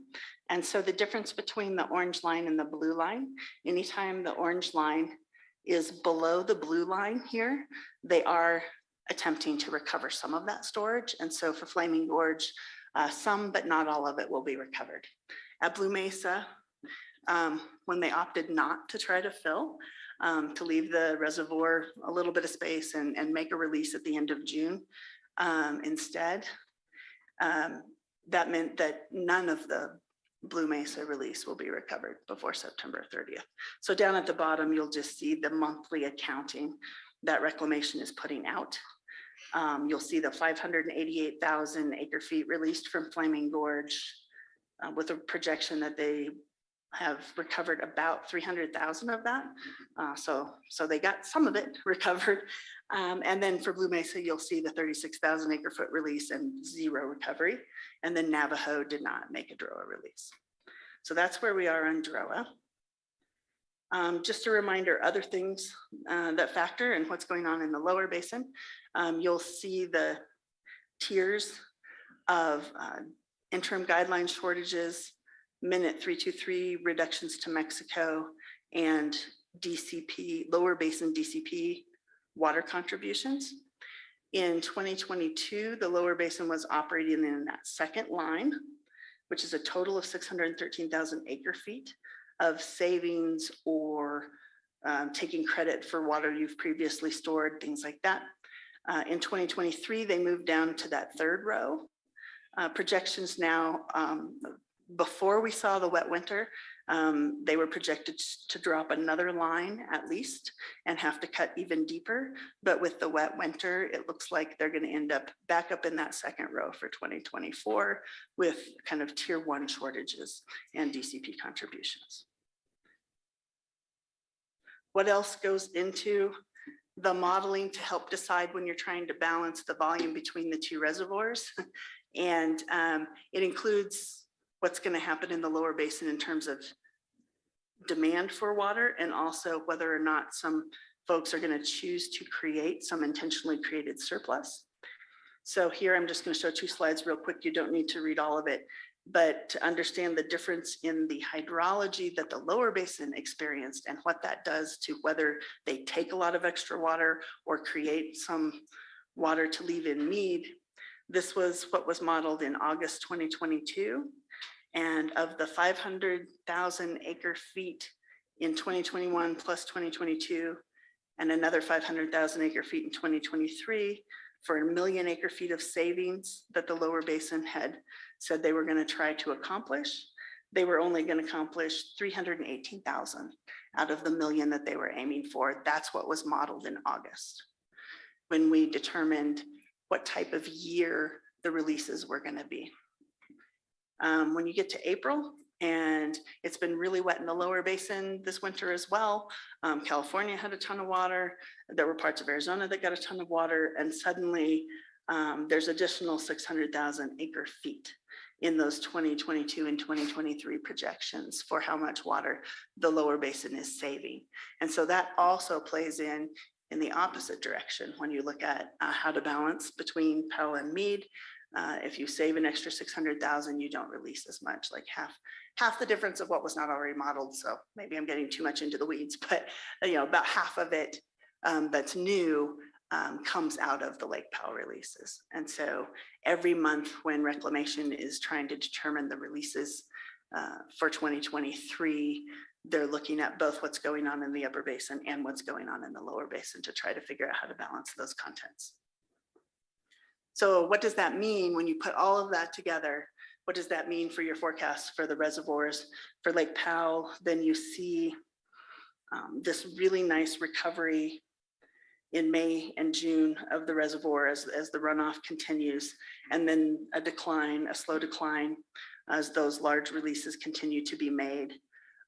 And then you look into the projections for next year where you get this really, really wide, not terribly helpful split of all the things that could happen in future hydrology based on the last 30 years as you go out. But what it shows is a likelihood of next year being sitting right at the edge of that mid-elevation release tier, which has kind of the flat predetermined release of 7.48 million acre feet. And then if it's a decent year, bumping up into the upper elevation balancing tier, which again would mean that you would start the year with one release and then continue to balance the contents between the two reservoirs. But the thing to notice here, I think, really is how driven Lake Powell contents are by the hydrology that comes in, which is a little different than the forecast for Mead, where they're really driven by how much they're going to release. The amount that comes into Lake Mead is kind of hemmed in a little bit by what can come out of Powell. But what changes a lot in the lower basin, or the number that's really high that drives this downward trend in the out years for Lake Mead, is always those large releases, and whether or not Lake Mead continues to release more than is being released from Lake Powell, which could be called structural deficit or overuse or whatever term you like. But if you continue to try to release more from Mead to the benefit of the lower basin than can come in from the upper basin hydrology, then Mead just continues to decline. And with that, if there are any questions, I'd be happy to answer them. And if not, I'm going to hand it over to Amy. Okay, we have a question from Director Brown. Yes, I guess I just have a point of clarification. And this is me digesting information from your presentation and then taking a little bit from page 3 of the director's report that Lauren gave, Director Rest gave yesterday. So 500 plus plan, lower basin was going to save 1.5 million, but instead they're going to likely save 910.5 over the 3 years. They were going to save $1 million over the 3 years. It was the second half of 2021 plus 2022 as one for 500,000, and then 2023 is another 500,000. So the goal was $1 million, and they weren't reaching it, and now they're going to get relatively close at 910,000. I think the big question for the upper basin, we're waiting for information from the lower basin and reclamation on how much of that is or is not also included in the 3 million acre feet they're now also proposing for the draft SEIS. And whether or not that 2023 savings is also included in that. So I think that's the next question. Yes, and how much of it is ICS that they could pull out later. Yes, so that part less than clear, but yeah. Okay, thanks. So to be determined. To be determined, but what we have seen is an increase between August and April of 600,000 acre feet when they finished their 2022 year with more water, plus what they did extra for 2023 when they had more water in the lower basin to work with. Okay, and the projected delivery from the upper basin into Powell is 14 million acre foot. Is that right? Yeah, the projected water year inflow into Powell is 14 million acre feet. Cool. I just wanted to make sure I understood that. And you said this was the 10th wettest year on record? It is, in terms of snowpack, it was up above the wettest. It was in the wettest 10%, in some places in the wettest 5% or 1%. But in terms of runoff, we're closer to the wettest 30th%, like just in the wettest third, really, in terms of runoff. So snowpack, we were in the top 10% or better, but in runoff, we're top 25% at best. Thank you. Appreciate that. Director Vasquez. Yeah, I'm curious, the forecasts that you make have huge standard error bars because of the uncertainty of snow and precipitation on the state of Colorado. But with El Nino developing, I'm wondering if you can put a likelihood on one or the other, most likely drier rather than wetter as we go into the next couple of years. So that's really tough. I think for Colorado in particular, the upper part of the Colorado River Basin that signal isn't as strong. There should be some signal for southern Colorado, including the San Juan, to be a little wetter than normal, for Arizona to be a little wetter than normal. But we're not seeing a strong signal from it yet. And then for the upper part of the basin, maybe drier than normal, but where those bands land kind of sometimes pushes farther north or not as far north as you would expect. And so how much of the upper basin might be wetter than normal is always a real question. Colorado and the upper part of the basin in general sits in this band where the signal's not as clear because you just don't know how far north or south that signal's really gonna push through. So it's pretty dicey to make too much of a prediction at this point, and the Climate Prediction Center isn't making strong predictions at this point either. I didn't put those seasonals out there, but they're not putting much in there yet either. So. Yeah, go ahead, Director Brown. Sorry, jog my memory. Did they project this extremely wet winter last year? No. Okay, cool. Yep. Great- No, they did Great not. point. Reality check. Well stated. Any other questions for Michelle? Okay, thank you. Thank you. Thank you, Michelle. And for the record, Amy Ostick with the Interstate Federal Water Information section again. And I am actually just going to skip the DROA slide because I think Michelle covered that really well, and skip to System Conservation Pilot Program. And I just wanted to provide an update on implementation of the program this year and some considerations going forward. So we had reported at the last board meeting, I believe, which projects were looking like they were going to move forward. At that time, I think that we were just at the point where UCRC staff had been directed to work on implementation agreements with the participants. So I'm here to tell you how that all is going. And what has happened is that we have fewer projects than we anticipated in Colorado. A few folks just, it didn't work out through the contracting process. So ultimately it's actually 22 projects fully in Colorado. A couple others to get to 24 are the Little Snake projects that are coordinated with Wyoming. The projects fully in Colorado are estimated to conserve less than 2,600 acre feet of water.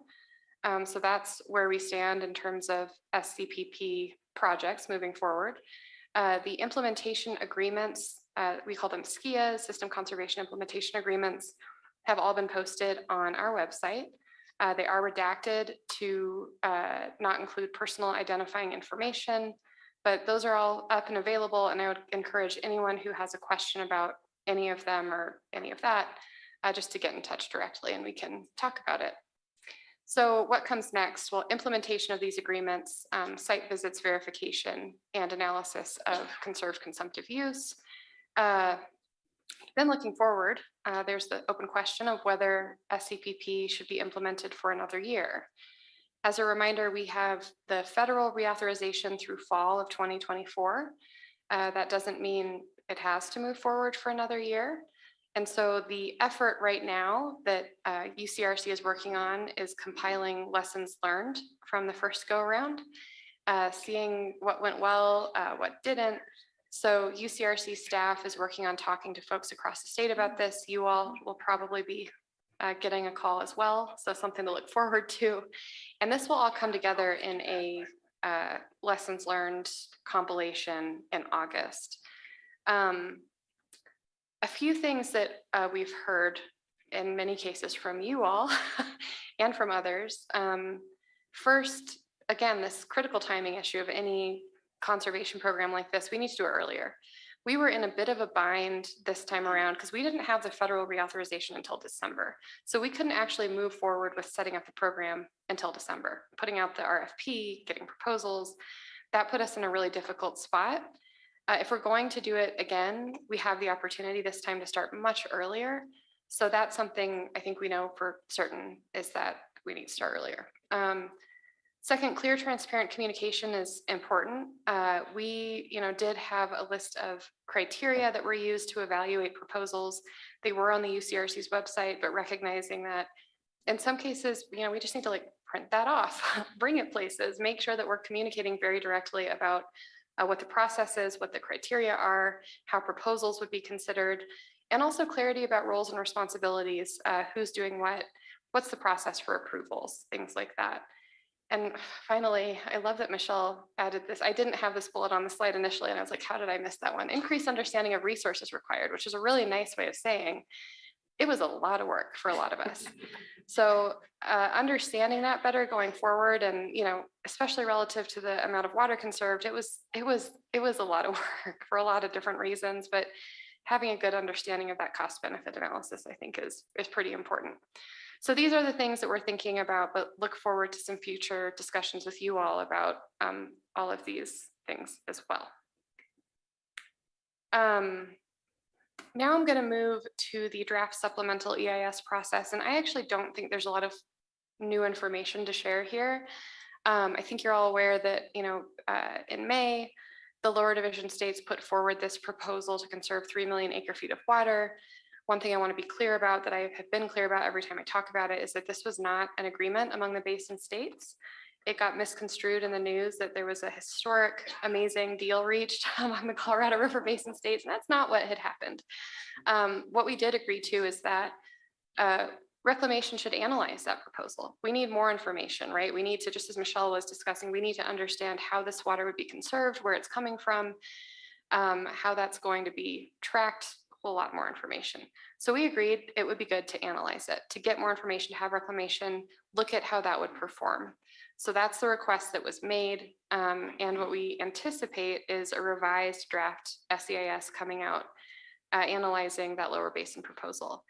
And what I want to be really clear about is that this whole process here is only to get us through 2026. So this is essentially amending the 07 guidelines that are currently in place. So a big message that we've been trying to convey is that we need to get past this immediate kind of crisis management and really talk about how to better manage the reservoirs going forward, which is what the post 2026 negotiation process will be about. 07 guidelines expire at the end of 2025. The operations will go through 2026. So we need to figure out how we can do better, quite frankly. The first step in initiating that process was this issuance of the notice of intent by the Bureau of Reclamation for the post 2026 operations.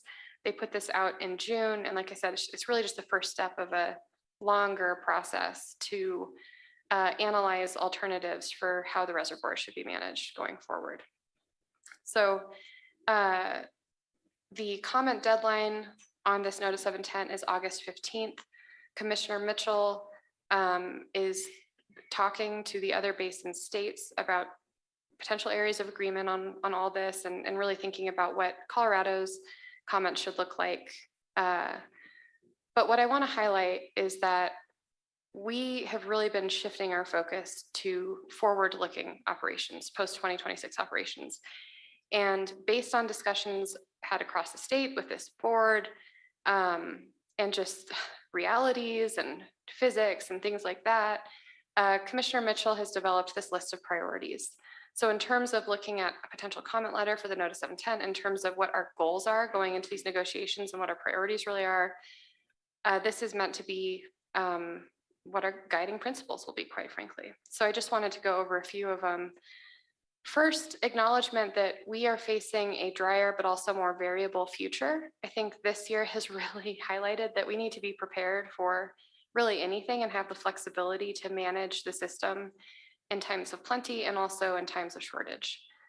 Second, recognizing that water users in the lower basin are not more important than water users in the upper basin, excuse me.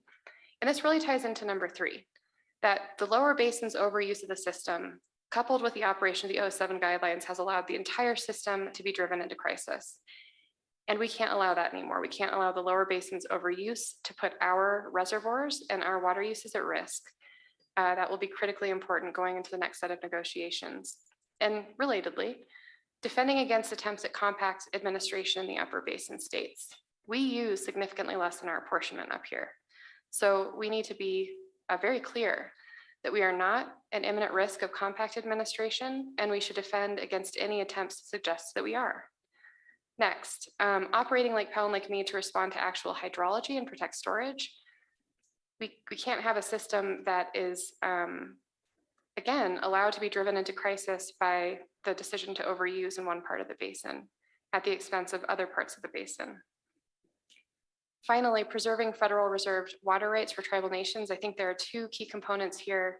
First, Commissioner Mitchell has really prioritized clear engagement with the tribal nations, making sure that we have a clear line of communication, that we're having those sovereign to sovereign discussions. But when you're looking at how the system is operated, it cannot be the case that continued overuse of the lower basin is dependent on unused tribal water apportionments. So we need to figure out how to manage that in a better way, to say the least.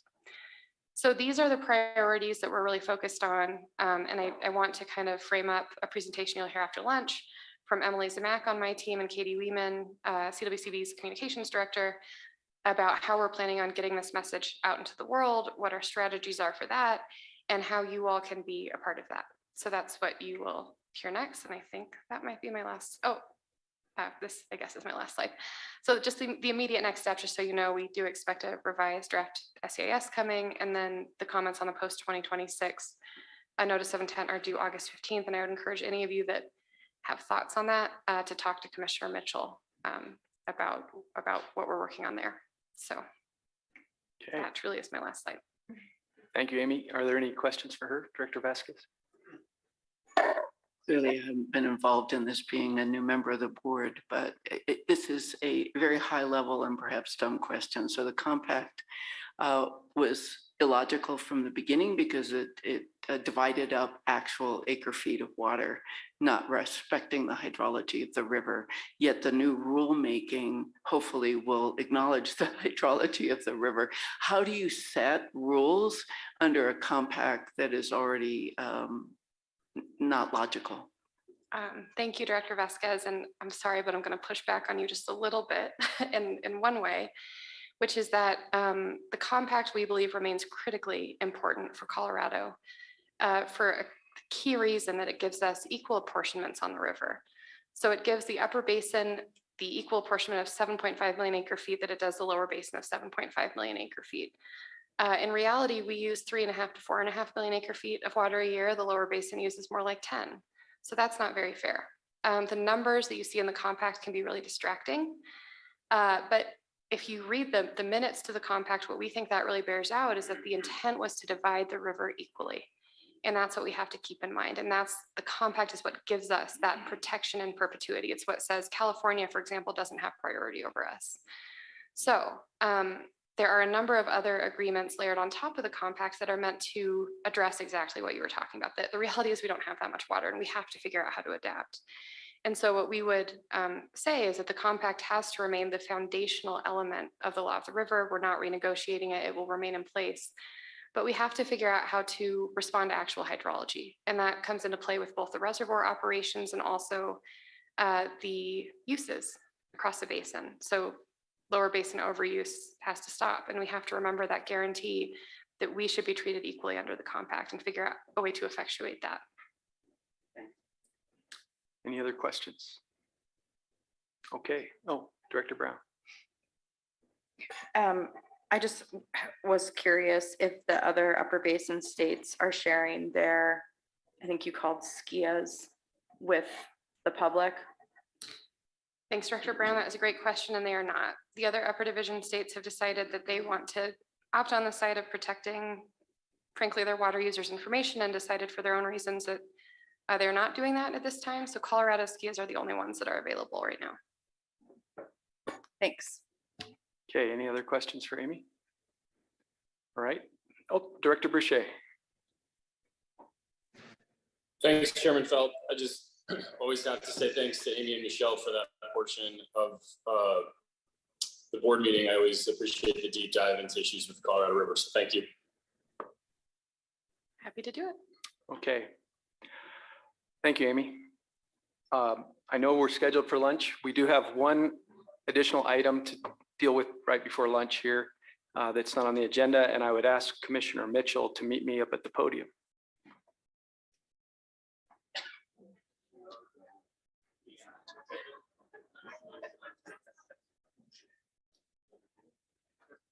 I don't want the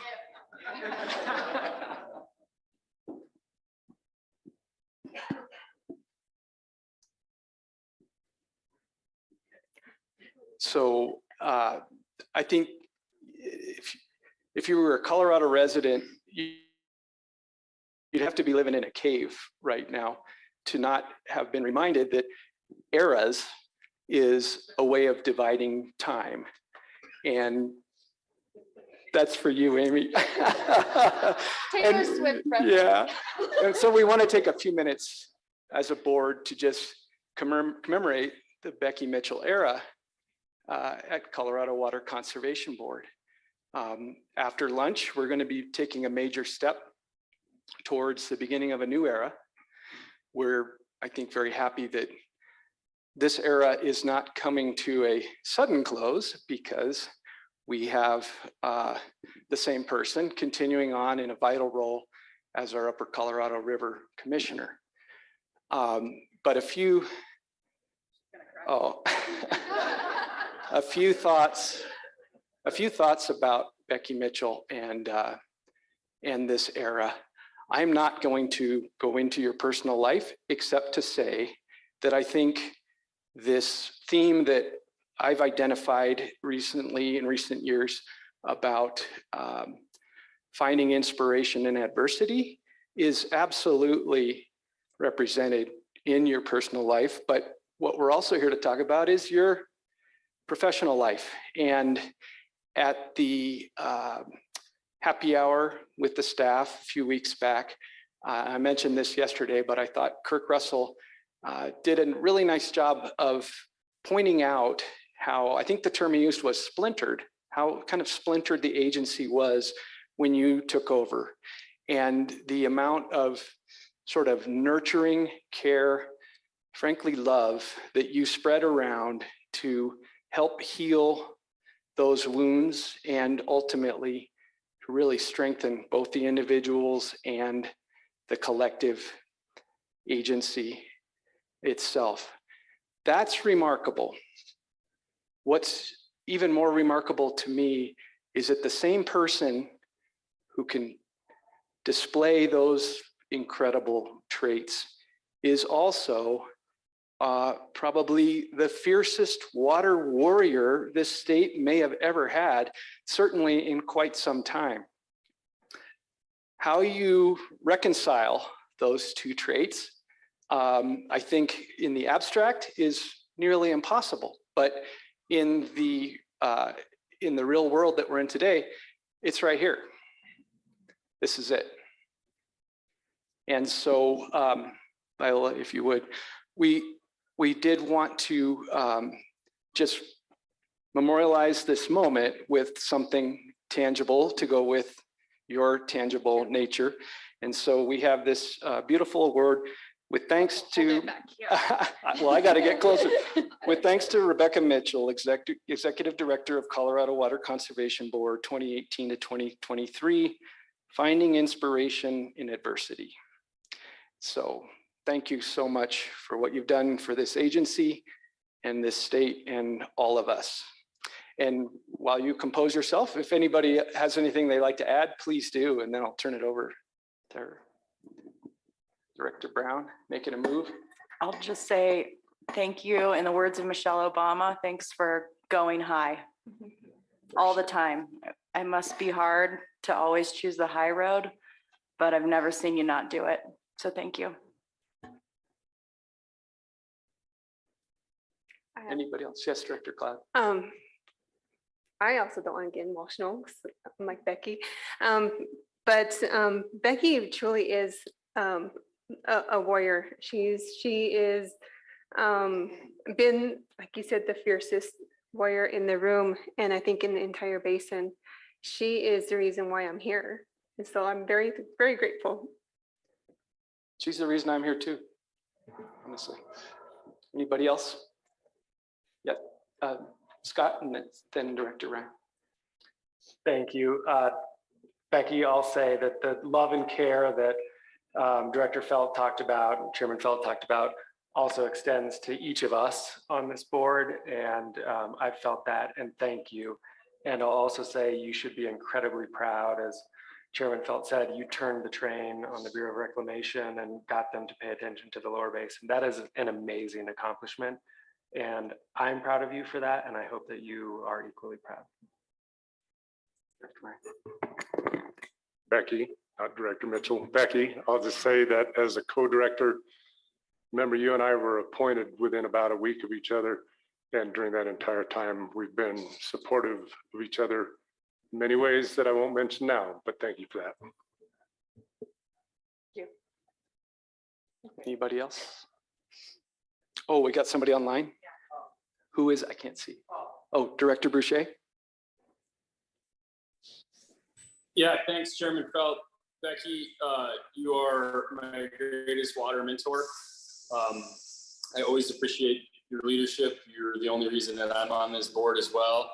And I will never forget that you cried tears of joy the first time you met my parents, which makes me love you even more. Anybody else? Yes, Director Greenberg. I think Director Boucher said the word mentor. I am humbled to be able to follow your leadership and depend on you as a friend and a colleague, but as has been said, a champion and a warrior for us here in Colorado. So thank you for guiding us. Director Sakata. Thank you, Becky. You are the best, and I'm also here because of you. And I want you to know I always want to be here for you as well. Anybody else? You know, I've referred to Becky as the lovable pit bull, and she really, she really is a warrior. And thank you, Becky. Appreciate your efforts and your service. Thanks. All pit bulls are lovable. Director Vasquez. I come from a very tough basin. I wouldn't be here without you. Director Combs. So I remember working with you when you first started with CWCB at the Rio Grande Roundtable. And so it's been a pleasure to watch you use your skills and your abilities for the entire state, and to not just diminish yourself into any submissive role, but to step out and really lead. And it is recognized and greatly appreciated. And we love the service you did for us. Thank you. Director Gibbs? Sure.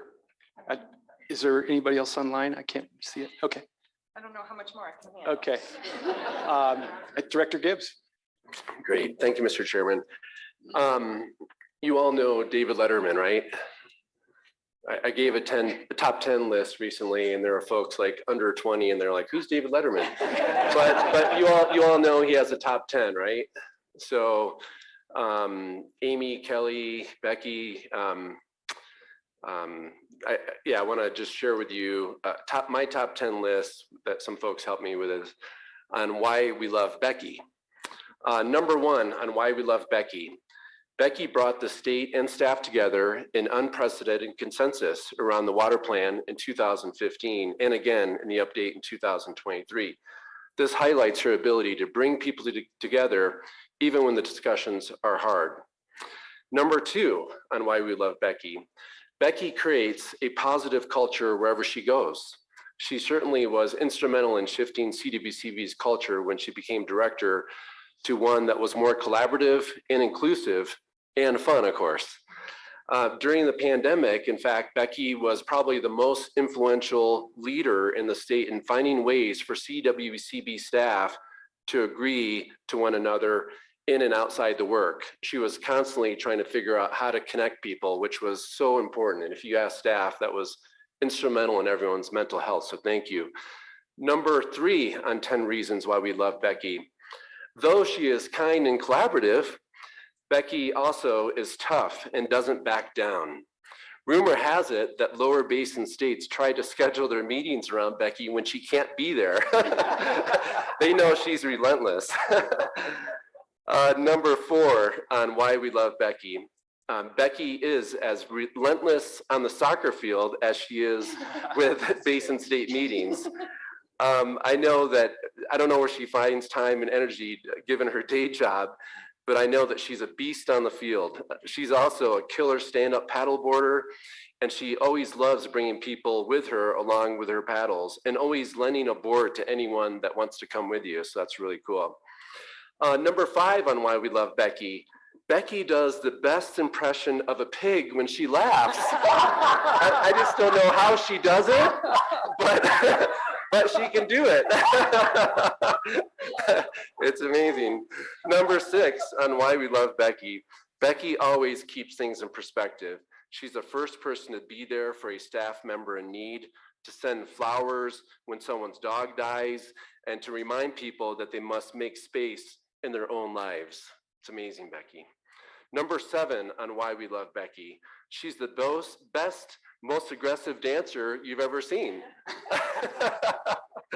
We get to see your moves. Number 8 on why we love Becky.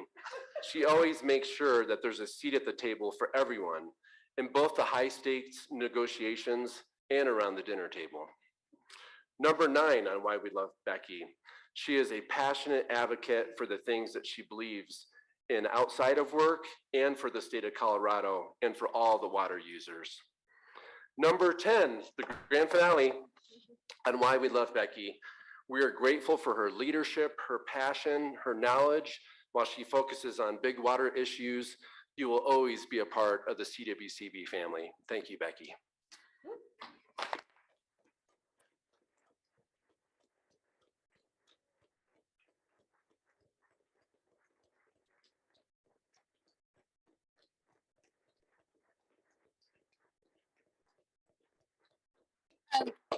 I want to say thank you, and I want to touch on a couple of things because I am going to take it a little personal for a second.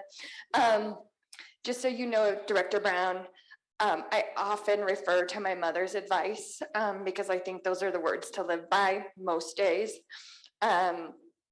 And a little bit of background on my mom. I stand on the backs of giants. She was an engineer in the late 60s, early 70s, and had multiple degrees and raised 5 kids on her own. And she's a pillar of strength, an amazing human. And her advice to me was always take the high road. It's a lot less crowded. And so I do as much as I possibly can because I think it's important, but also to remember like that the adversity, and every single person in here has some level of adversity. Every single person in the state of Colorado has dealt with some level of adversity that we don't know about behind the scenes that's happening, that's having an effect on them. And that makes us better. It makes us better, and we can decide how that takes us. And on a personal note of sharing a bit of a story of, again, about my mother, who is an 82-year-old most beautiful woman in the world, was talking to her best friend just a couple weeks ago, and I got the privilege of talking to her best friend when I was back home in Hawaii, and she felt like she wanted to share a statement that my mom had shared with her, and she was talking about each of her kids. My mom was talking about each of her kids, and she got to me. I'm the youngest of 5, 3 older brothers, and she was saying how proud she is of what we do, and what a difference we're making. And when she says that, she's meaning every single one of us. And what she said to her best friend was, "I'm so glad I wasn't successful in breaking her spirit." And I think, like, thinking about an 82-year-old woman reflecting on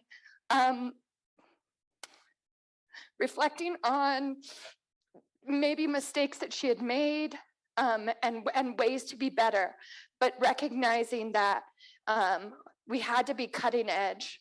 And that she was thankful that she didn't get me to conform as much as she tried.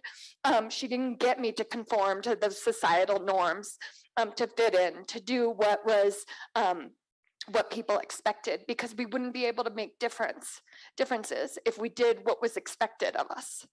And I think that's important to remember. And at 82 years old, my mom is still learning and growing, and I'm still learning and growing. And I think it comes from adversity and recognizing what's important, and the people are important, and the resource is really the human resource piece of it.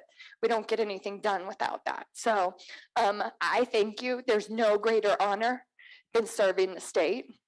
There's no harder working agency, no offense to the other state agencies, but there is no harder working little engine that could than the Water Conservation Board. And so Um, I, I can't even explain how much of an honor it is to work with every single person and to continue to take the high road with every person here. So we will walk that road together. Thank you.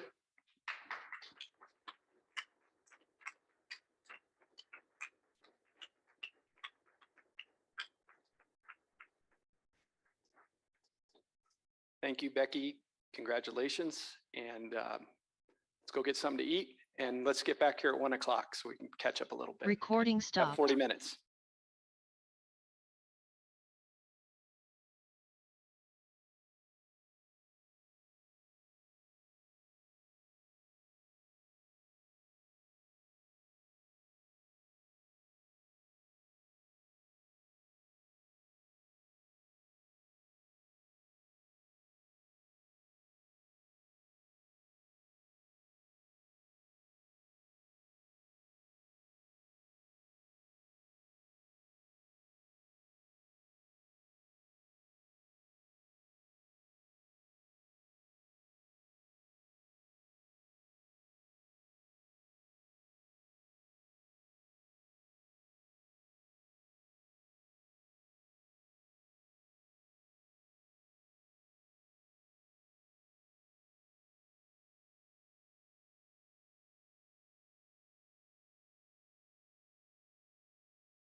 Before we begin the next item, I did want to just take a moment and introduce somebody. We've got, oh, dang it. I was going to have you remind me the proper pronunciation of your last name. Gervais. Okay, I'm sorry. I should know, but every time I say it, I go, was that right? I want to introduce Daphne Gervais. She's here at the end. She is, as of last December, I would think, she became the legislative liaison for DNR. And prior to that, she was one of the, I guess you'd say lobbyists. I don't know what they call it internally at Colorado counties. So she was an advocate for county government. And I had this great opportunity to work with her both on some legislation, but maybe even more importantly to me, on several, you've heard me over the years in my panel or my director comments talk about these water panels that we've done at CCI. And from the beginning, she was really key in helping me get those together. And that first one we did with Becky and Kyle Whitaker, and I think Kevin was on that first CCI panel. And is it Andy? I can't remember now, Andy Mueller. So anyway, when I heard she was applying for this job with DNR, I was very supportive, a little regretful, but supportive and enthusiastic. And anyway, so Dan, if you'd like to say a little more maybe about the function that she performs and its importance, that'd be great. Yeah, thank you, Mr. Chairman. And yeah, just excited to have Daphne here with us. And, you know, in our meetings, sometimes we talk about, you know, what legislation is going on, and really wanted to just provide this opportunity for you all to get to know Daphne. She'll make herself available, of course, if you have any questions, or she's in touch with legislators, you know, daily. And you all know that the DNR has a broad range of other divisions, you know, ranging from oil and gas activity to water and wildlife and forestry, and, you know, you name it. So she juggles a lot of different complex issues at the Capitol. So we're really grateful for her leadership. But really just want to introduce her to you all. And Daphne, you want to say a few words just to introduce yourself too? Yeah. Oh, okay.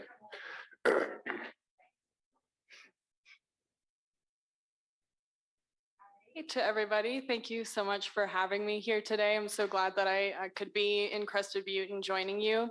I've had the pleasure of meeting some of you, whether it's through your confirmation process through the Senate or some other conference opportunities. And what struck me, I think, when I walked into this room is how many of you I actually do know.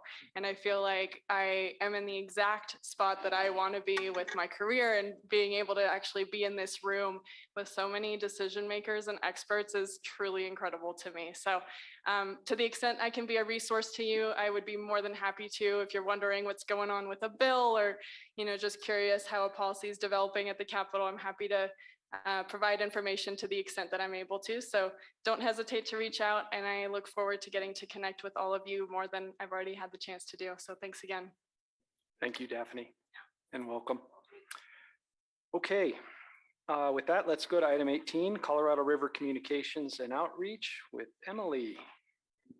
Hi, we also have Katie Lehman online. Is she up? Can you hear me? We Yes. can. Hello, Katie. Yes. So Katie Lehman's online, Emily's Mac, Interstate Federal Water Information Section for the record.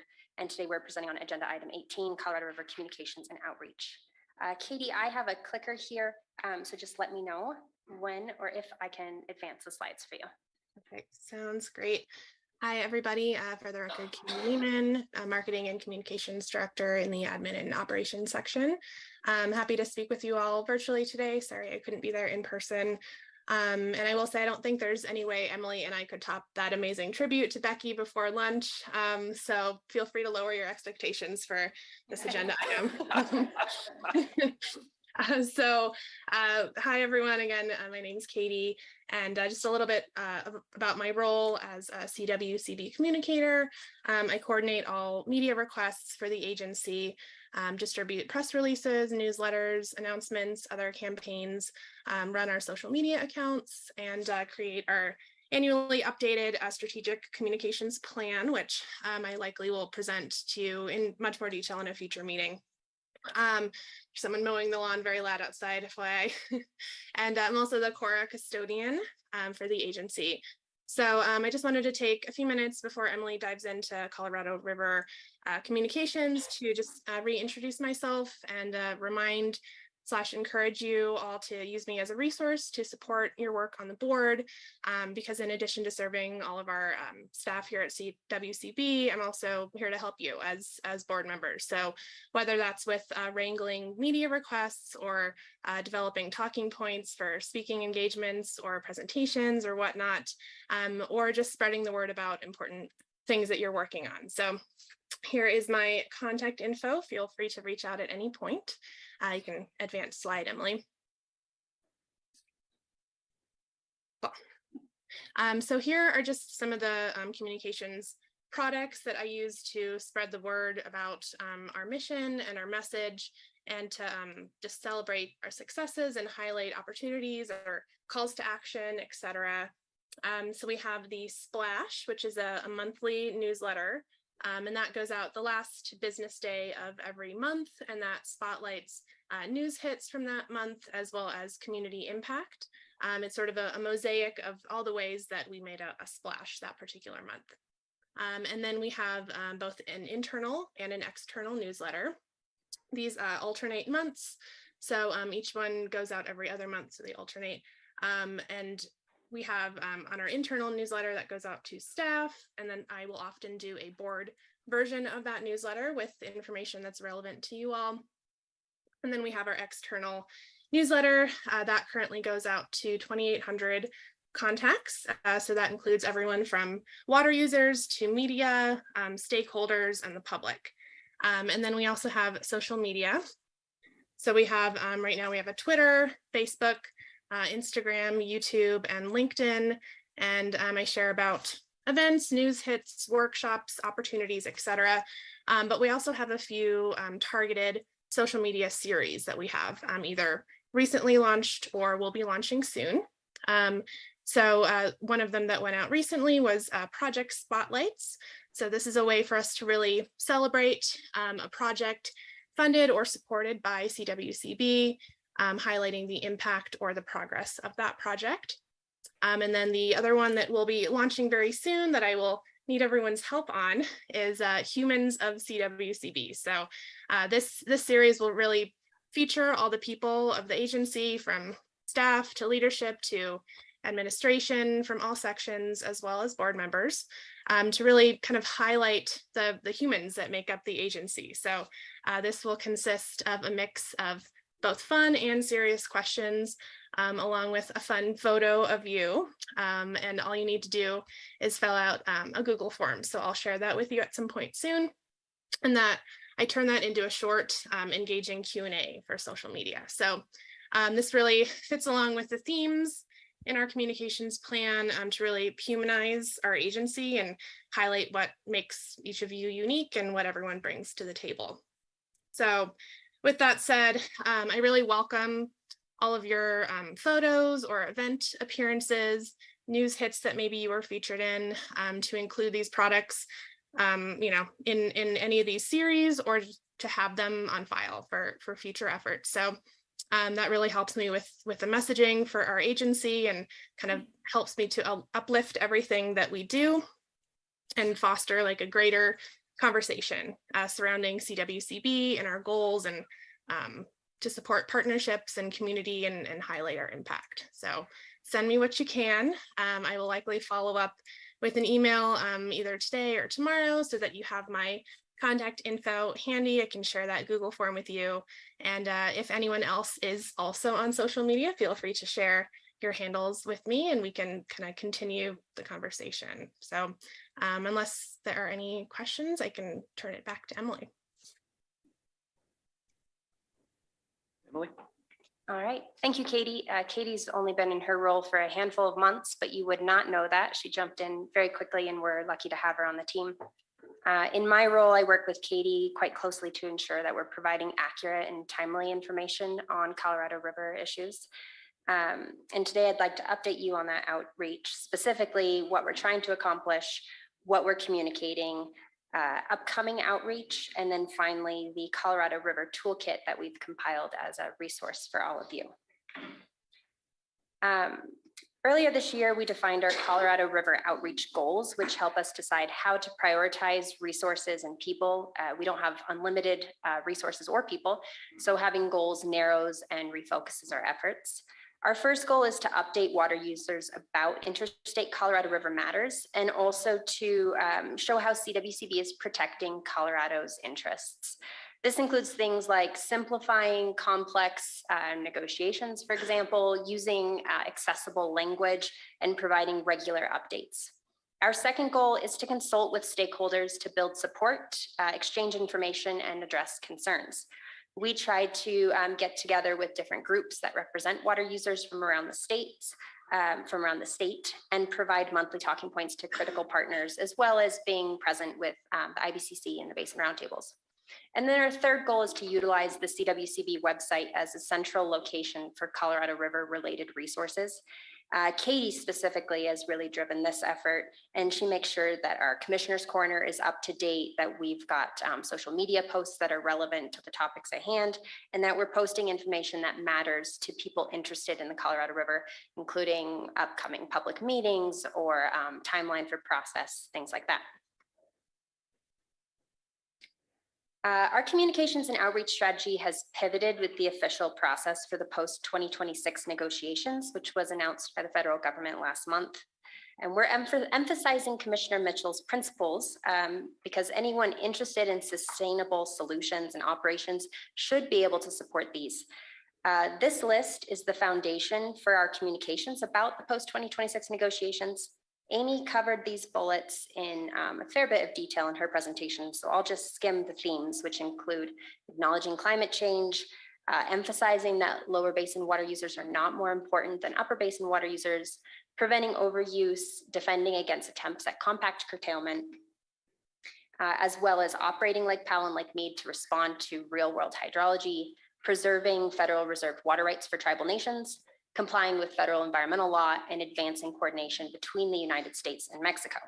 So these bullets as a group and individually provide the foundation for our key messages in all of the events, presentations, and materials that we're working on. So having key messages is great, having goals is great, but then the question is, what the heck are we actually doing? And so in an average month, we can group our efforts into two categories: informational updates and outreach. Informational updates tend to be one-way communication or digital communications, whereas outreach is more of a two-way communication street or in-person efforts. And I want to take a moment to really highlight what Becky and Amy do in particular. In an average month, they're out providing, on average, 6 presentations or speeches, often tailored or customized to the audience. We also meet with the tribal nations, the Department of Agriculture, and depending on their schedule, the Basin Roundtables or the IBCC in a regular month. As well as a host of water users. As Amy and Commissioner Mitchell often say, anyone is welcome to email or reach out, and they really carry a heavy load in engaging with our key constituents. And then in addition, with Katie in particular at the lead, we respond to anywhere between 8 and 20 media inquiries in a month. Sometimes it feels like 100 if Becky's been really busy. We also post updates to the Commissioner's Corner every single month. We have regular social media updates, and we include Colorado River updates in at least one of the newsletters that Katie highlighted a couple slides ago. So that said, we're always looking to do better, to stay at the forefront. And so my next few slides are about upcoming outreach. And before I do that, I just wanted to highlight some really good work that Katie's been doing on the Commissioner's Corner, which is kind of our go-to spot for updates on the Colorado River.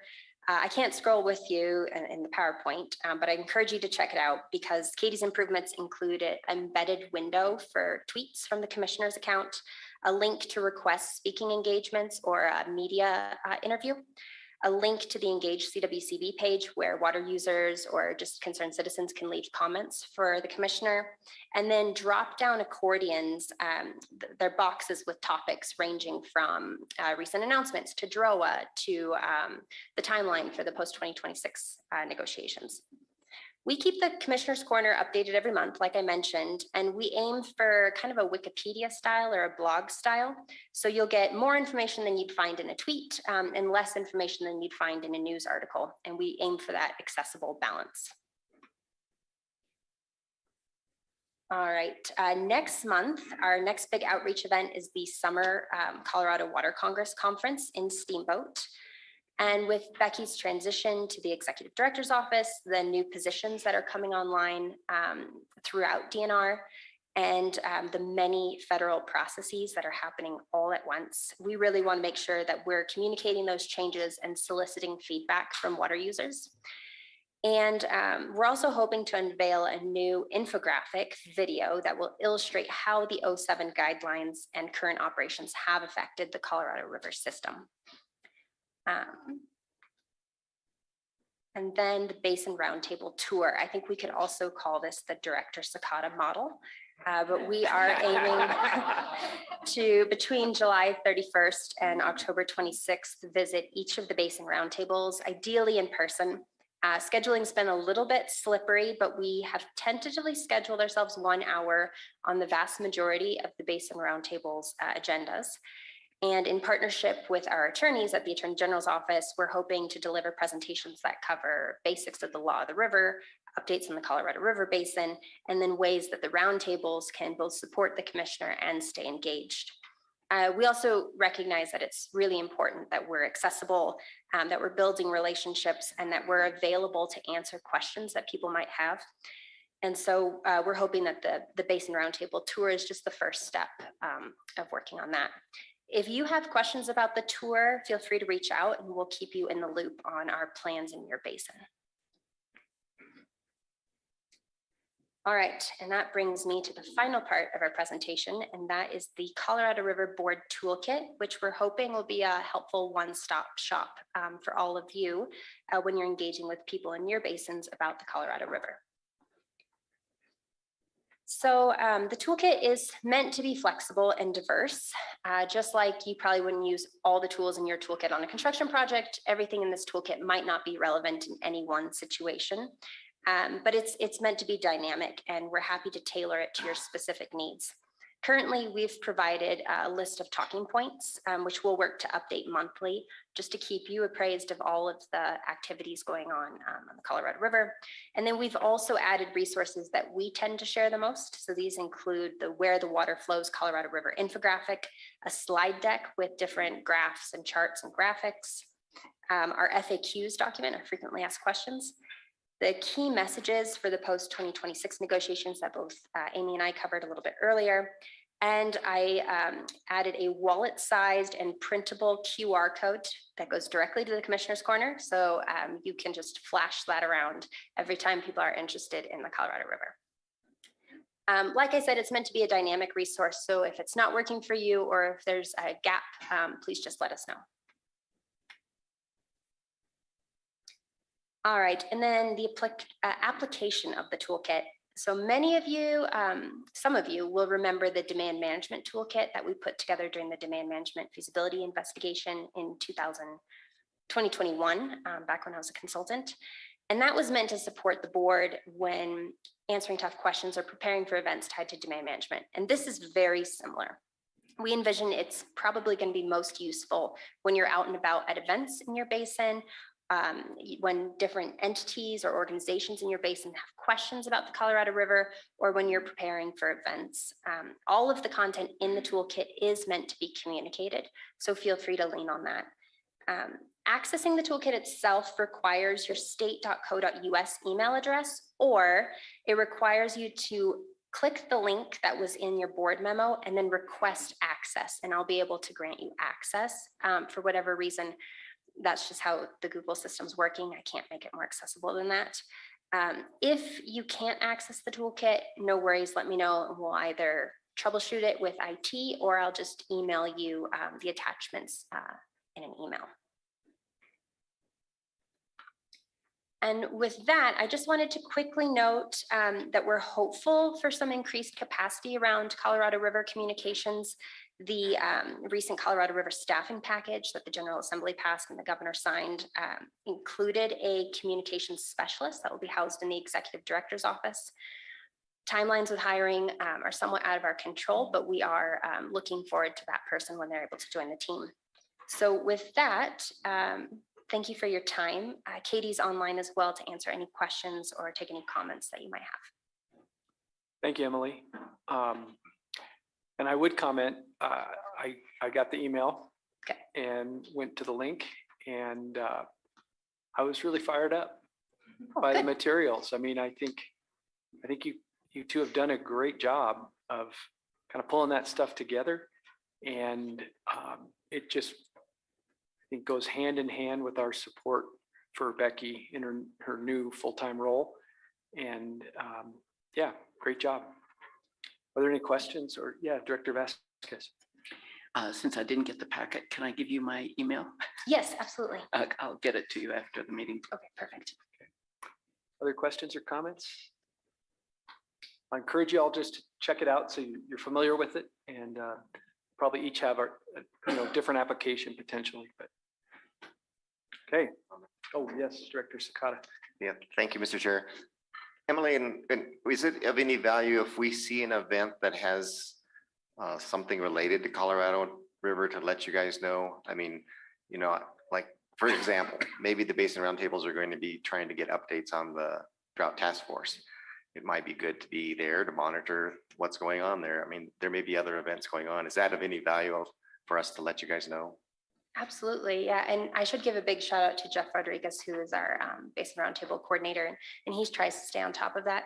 But we're always welcoming information, especially if there's anywhere that you think we should be. That's good for us to know. Director Brown. I'm sure there's a way to do this, but can you send out the wallet size QR code like to our, how do we get it on our phone? I know I live in the brilliant. 1800s, and so this is probably really simple for other people. Are you going to set it as your lock screen? I like it. It's a good idea, but that's would be the easiest way. if Yeah, there's I a- can email the QR code. Okay, any other comments? All right, thank you, Emily. Okay, so next up is Attorney General's report, legal briefing, and executive session. Do you have items besides the executive session? Chairman, I can give a brief report. Okay. I'll talk about two important decisions that have come out of the courts recently. First is the State v. Hill case involving river access, and second is the Rio Grande compact litigation that Director Coombs talked about yesterday. Both came out between last meeting and this meeting.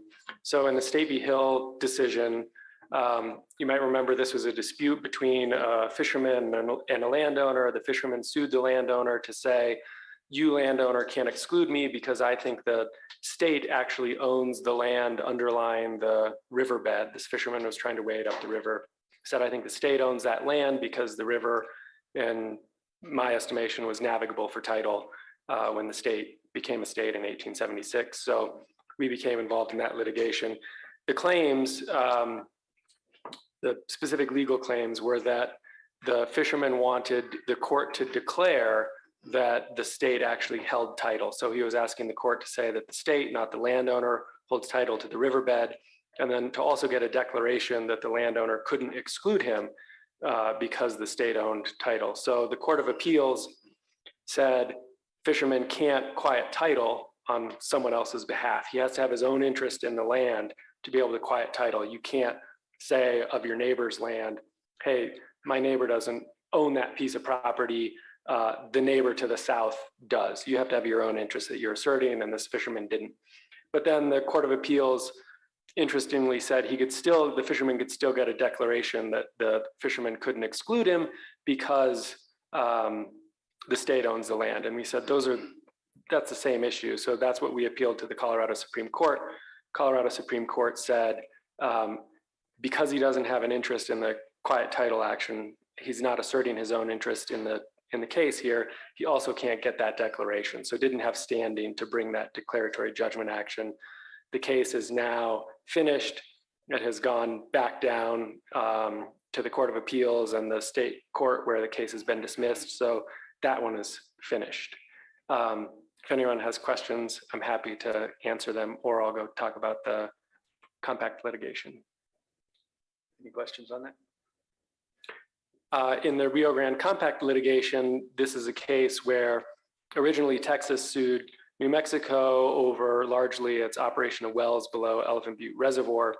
We've been in litigation before the US Supreme Court for a number of years. Those cases don't go directly to the US Supreme Court. They go to a special master who acts as a trial judge. Throughout the course of litigation, the 3 states ended up coming up with their own settlement solution. The federal government is now a party in the case, has tried to stop that settlement from going forward. The special master approved the state's settlement, said that in a report that he issued, a recommendation to the US Supreme Court, said that the United States interests in the case aren't impaired by the 3-state settlement, and that the states should be allowed to proceed as they want to. And if the United States has claims against Texas, that it could pursue, against New Mexico, it could pursue them in other forums.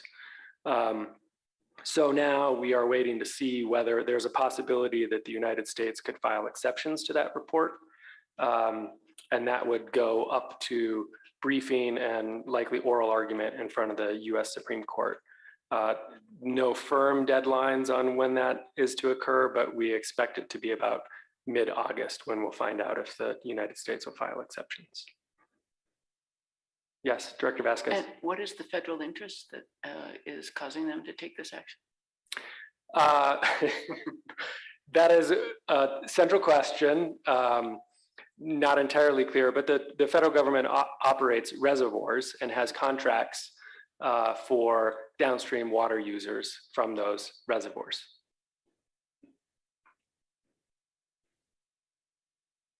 Any other questions? Okay, thank you. Do you have legal briefing also, or was that it? That's it. Okay. Yeah, go ahead. Outside the topics you just covered, do you have any comment for us in the lawsuit that was brought about the corner crossing, the airspace above the corner where 2 BLM corners meet, and the quote trespasser was arguing on just stepping from public land to public land for access for hunting or hiking or whatever. And the argument from the landowner is, yeah, but the airspace I own, and I think the landowner lost. I don't have any comment on that, Director Vasquez. I don't believe that it's a case that we were involved with. No, it was in Wyoming, I believe. Yeah, but it's also this access like on the river. Okay, anything else? All right, so our next challenge is to transition from what we've been doing to executive session. And for those in the room who probably know they're not part of the executive session, might as well start moving towards the door because we got a lot to do, and so we're going to try to transition quickly. Jen? Thank you. As we've heard, we're going to move into executive session pursuant to the Open Meetings Act. During executive session, we will consider agenda item 20A, CWCB Director Interviews. This executive session is authorized pursuant to section 24.6.402.3 of the Colorado Revised Statutes. Chairman Felt, we can now take a motion. Okay. Is there a motion to go into executive session? So Okay, Director Anderson? Second. Motion. Second from Director Cloud. All those in favor of going into executive session, say aye. Aye.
We're back, I think. Jessica, can you give me a thumbs up if you can hear me? Okay, we're back. Okay, Counselor Mealy. Thank you, Chair Felt. This is Jen Neely with the report from executive session. The board went into executive session to consider agenda item 20A. The discussion during the executive session was limited to that one item and no formal action was taken. We are no longer in executive session. Thank you. Director Brown. Move that we bring forward candidates B and C to the next step in the process for Executive Director of CWCB. We have a second by Director Anderson. Is there any discussion or questions? Director Brody? Just quickly to thank DNR staff for organizing such a good process, and especially thanks to the applicants for their thoughtfulness and the time and energy they put into their applications and into the interviews today. Thank you for that. And I think we all second that emotion. Any other discussion? So we have a motion on the table. All those in favor say aye. Aye. Opposed? You're opposed? No, Oh, I got a oh, motion. okay. Sorry. Okay, just to be clear, that was a unanimous aye vote. Director Anderson? I move we adjourn. Well, we have to do public comment. Oh, So we'll hold your motion in abeyance. Well, I'm going to ask for it anyway, just to make sure. So is there anybody wishing to make public comment today?